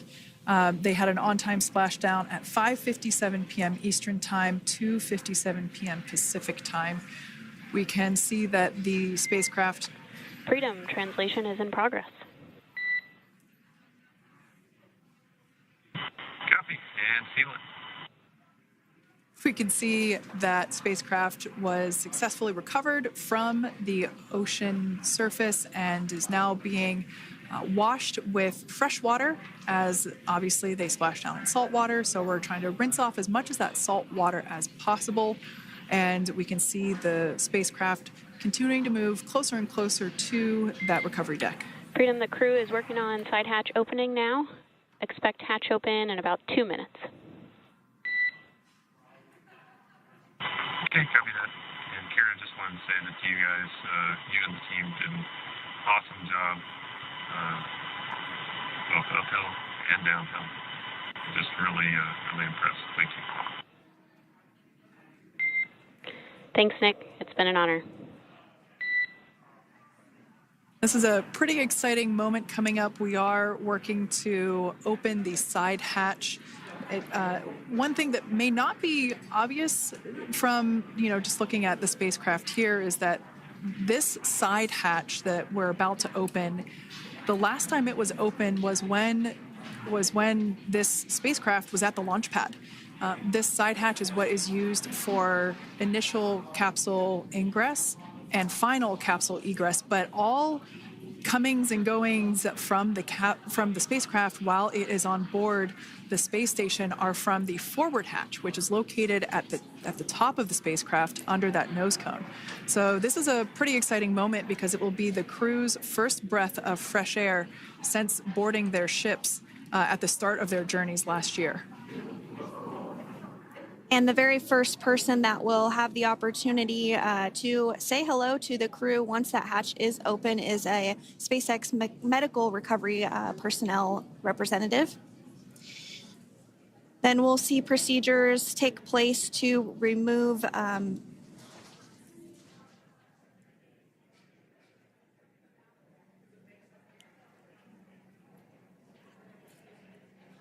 the footrests of Dragon. That will just help the recovery personnel get a little bit more room to access the crew and help get them out of the spacecraft. Yeah, you're absolutely right. Safety is, once again, top priority here, and removing those footrests from all 4 seats will be helpful as a SpaceX recovery team member will actually go into the capsule into Dragon Freedom to help the crew members unbuckle and stand up, and essentially we'll also see a fun little slide be put in place to help the crew members exit the spacecraft safely. So yeah, we're going to remove all 4 of those footrests to basically give a little bit more working room inside the spacecraft. That's right, and we did hear the go for that hatch opening, so we're just a couple minutes away from being able to see that, and then we might be able to get the chance to see a couple of views inside of the Dragon and see the crew following their splashdown. Now, opening that side hatch isn't quite like opening, the door to your car. We have to depress the seal around the side hatch, as well as, we'll now see them open that side hatch up.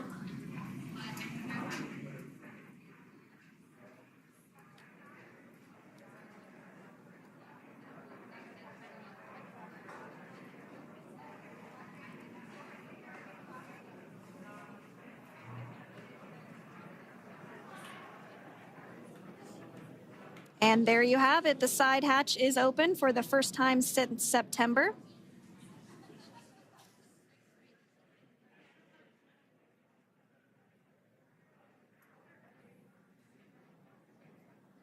We can see some of the protective equipment there that was brought into frame that will help protect the edge of the side hatch. One, from any potential damage. Oh, we can see the recovery crew member there taking photos of the side hatch seal. This is part of the standard operation for recovery. These photos will get saved into our procedure. We'll then install that protective frame around the side hatch. This helps to ensure that the side hatch itself, the edges of it incur no damage while crew members are coming out from the spacecraft.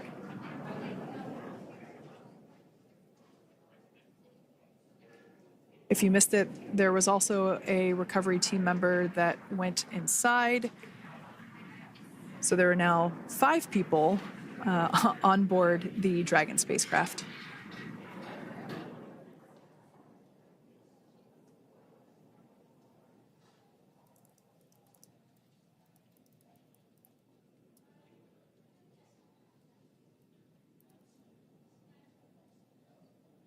And if you are just joining us, it has not yet even been an hour since Crew 9 splashed down off the coast of Tallahassee, Florida at 2:57 p.m. Pacific time. The crew is now on board the recovery vessel Megan, and the hatch is open. The next major milestone that we'll see is when the crew will actually egress or exit the spacecraft. But before that, they'll continue to, the recovery personnel rather, will continue to install that protective area around the hatch and then remove the footrests. So we're a couple minutes away from seeing the crew egress, but not too long away.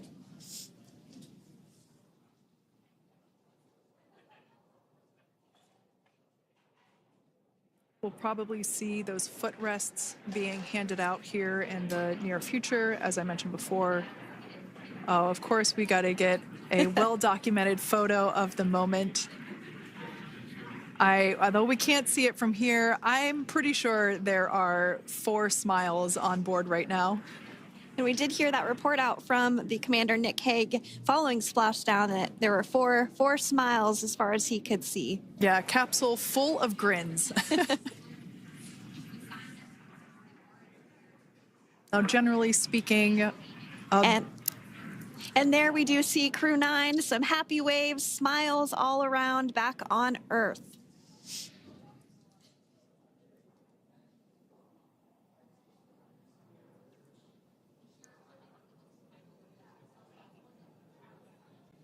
Generally speaking, we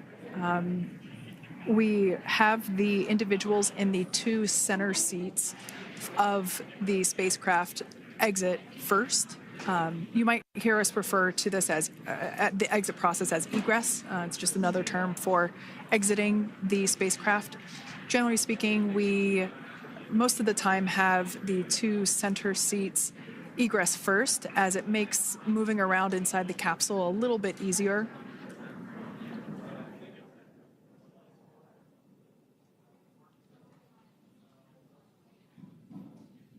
We can see the tablets that were previously located on the upper leg of the crew members. We can see those being handed out to the recovery team.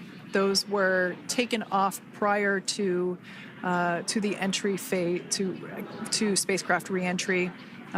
Those had to be stored and secured prior to dynamic operations.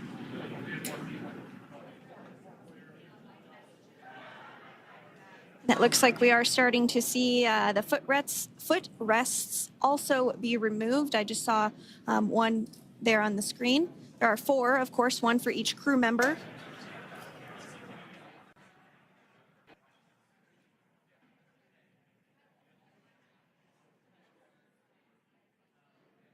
Those footrests are made out of carbon fiber and are actually sized appropriately for each crew member, as everybody has different measurements and different leg lengths.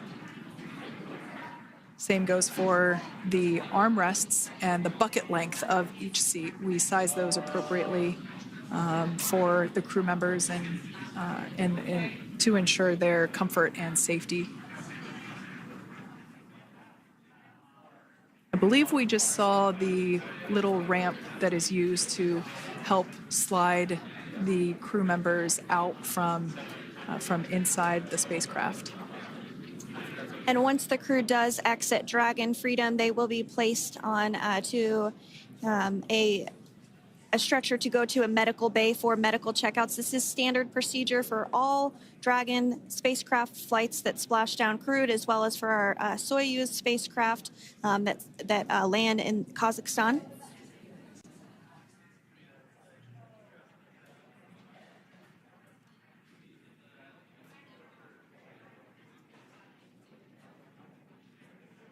We could see the exterior of Dragon Freedom quite clearly in this shot, and it's such a beautiful sight. I personally prefer the capsule when it has some of that charring from atmospheric reentry. It is the signature sign of a capsule that has returned to Earth.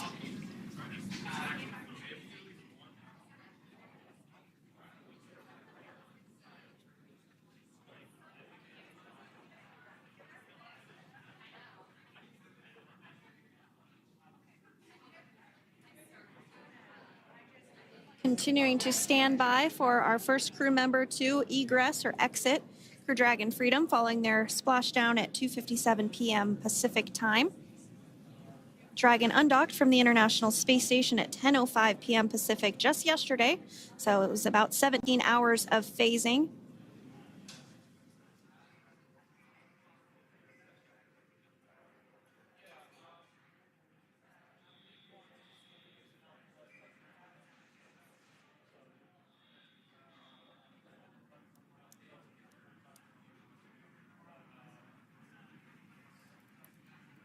And while on board the International Space Station, Crew 9 contributed to 900 hours of science, over 150 research experiments and investigations, making great use of the microgravity lab of the International Space Station, which celebrates 25 years of continuous human presence this November.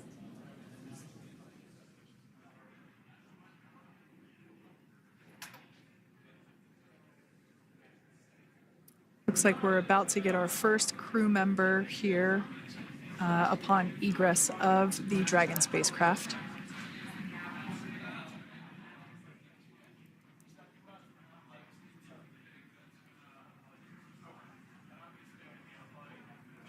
So we are standing by for that egress.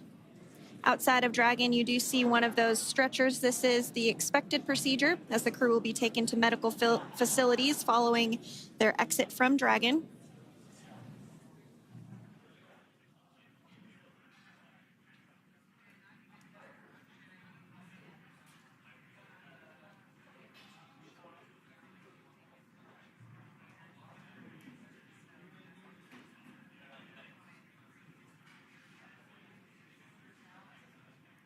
We can see folks on board clapping as our first crew member. And that is NASA astronaut Nick Hague, commander of Crew 9, now out of Crew Dragon Freedom.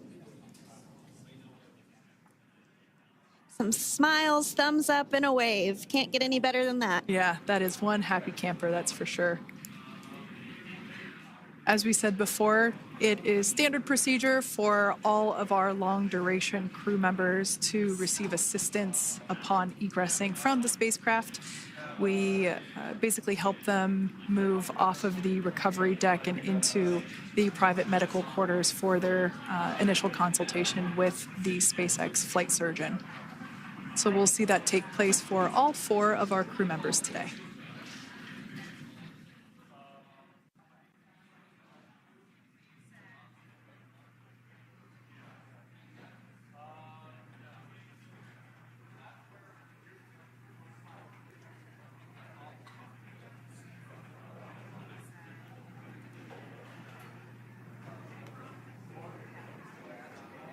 And we are standing by for the next crew member to exit Freedom.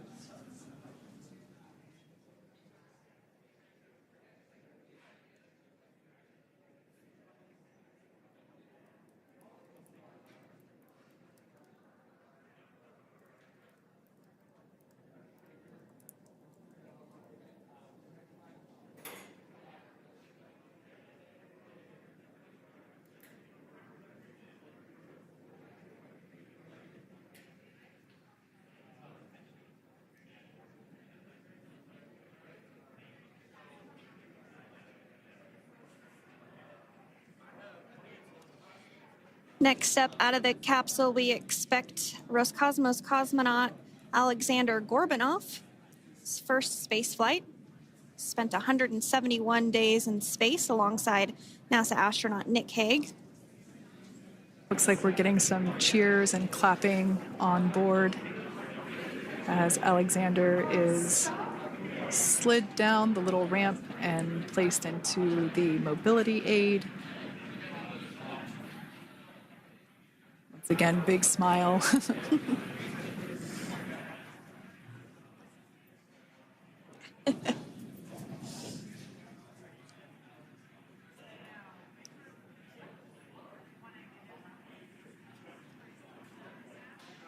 Now, the two crew members remaining in Dragon are NASA astronauts Sunny Williams and Butch Wilmore. They completed 286 days in space. One of the remaining footrests being removed from the Dragon spacecraft.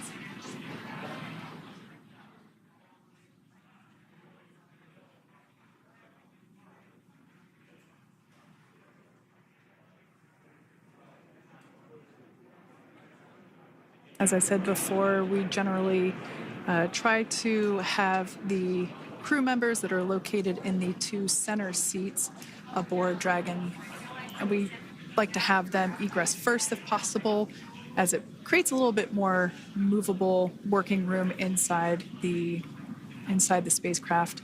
There is a recovery crew member inside that is helping all of our Crew 9 crew egress or exit from the spacecraft.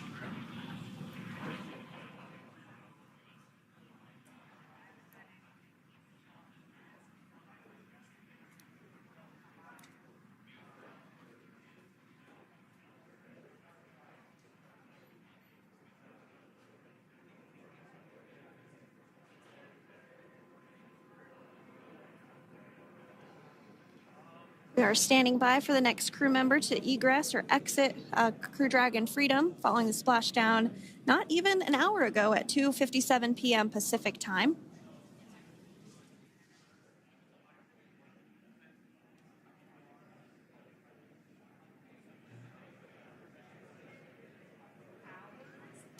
Really have the recovery operations down pretty quick at this point. Yeah, it's pretty incredible to think that, just 5 years ago when we were doing the initial demonstration missions of the Dragon for Crew Dragon, that now we're under about 30 minutes for, to retrieve the spacecraft from the water, and just several minutes here while it's been on board, and to get everyone, really to get that side hatch open.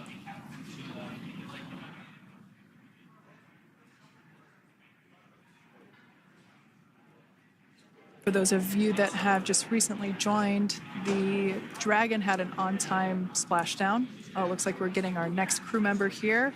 That is none other than Sunny Williams. Big smile, big waves. She, like her other crew members, now will be assisted onto the mobility aid.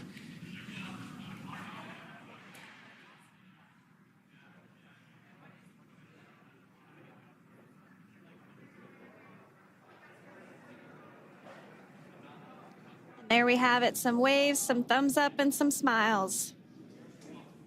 Definitely seems to be a theme among all recovery operations. Absolutely. And of course, that leaves NASA astronaut Butch Wilmore inside Dragon in seat 4.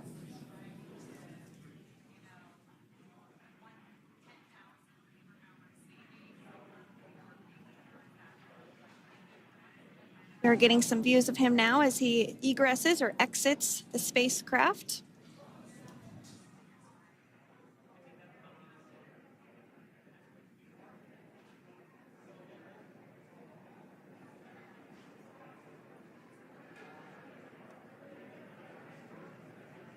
Once again, some elation and cheers there from Butch Wilmore.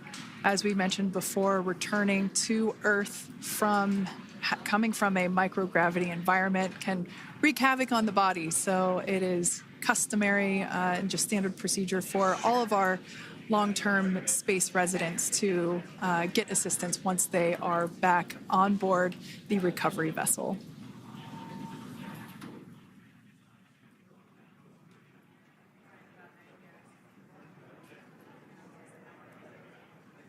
Well, now that Nick, Butch, Sunny, and Alexander are safely back home on Earth and getting checked out by the NASA medical team, we're going to wrap up our live coverage of their return. The Crew 9 mission began a little differently than usual since Butch Wilmore and Sunny Williams were already aboard the space station when Nick Hague and Alexander Gorbunoff arrived on the Crew 9 spacecraft in September. Having arrived as the crew flight test crew for Starliner, Wilmore and Williams were fully incorporated into the space station's Expedition 72 team and began research and other work aboard the station along with the other crew members. Williams commanded the orbiting laboratory for much of the expedition. After a successful liftoff and separation from Falcon 9, Nick and Alexander made a short flight on board Dragon to the International Space Station.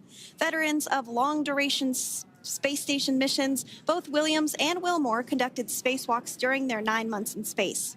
Like all crews on the station, Crew 9 had the ability to leave at any point had there been an emergency. With their full-duration mission coming to an end, the crew began packing up their personal items for their return to Earth about a week ago and worked through tasks and shared lessons learned with Crew 10 teams as they arrived a few days ago. Their journey home began about 17 hours ago when they closed the forward hatch to Dragon and undocked from the space station at 10:05 p.m. Pacific, 1:05 a.m. Eastern. After 4 successful departure burns and a phasing burn to line up their orbit, Nick, Butch, Sunny, and Alexander rested for a few hours before waking up to prepare for re-entry this morning.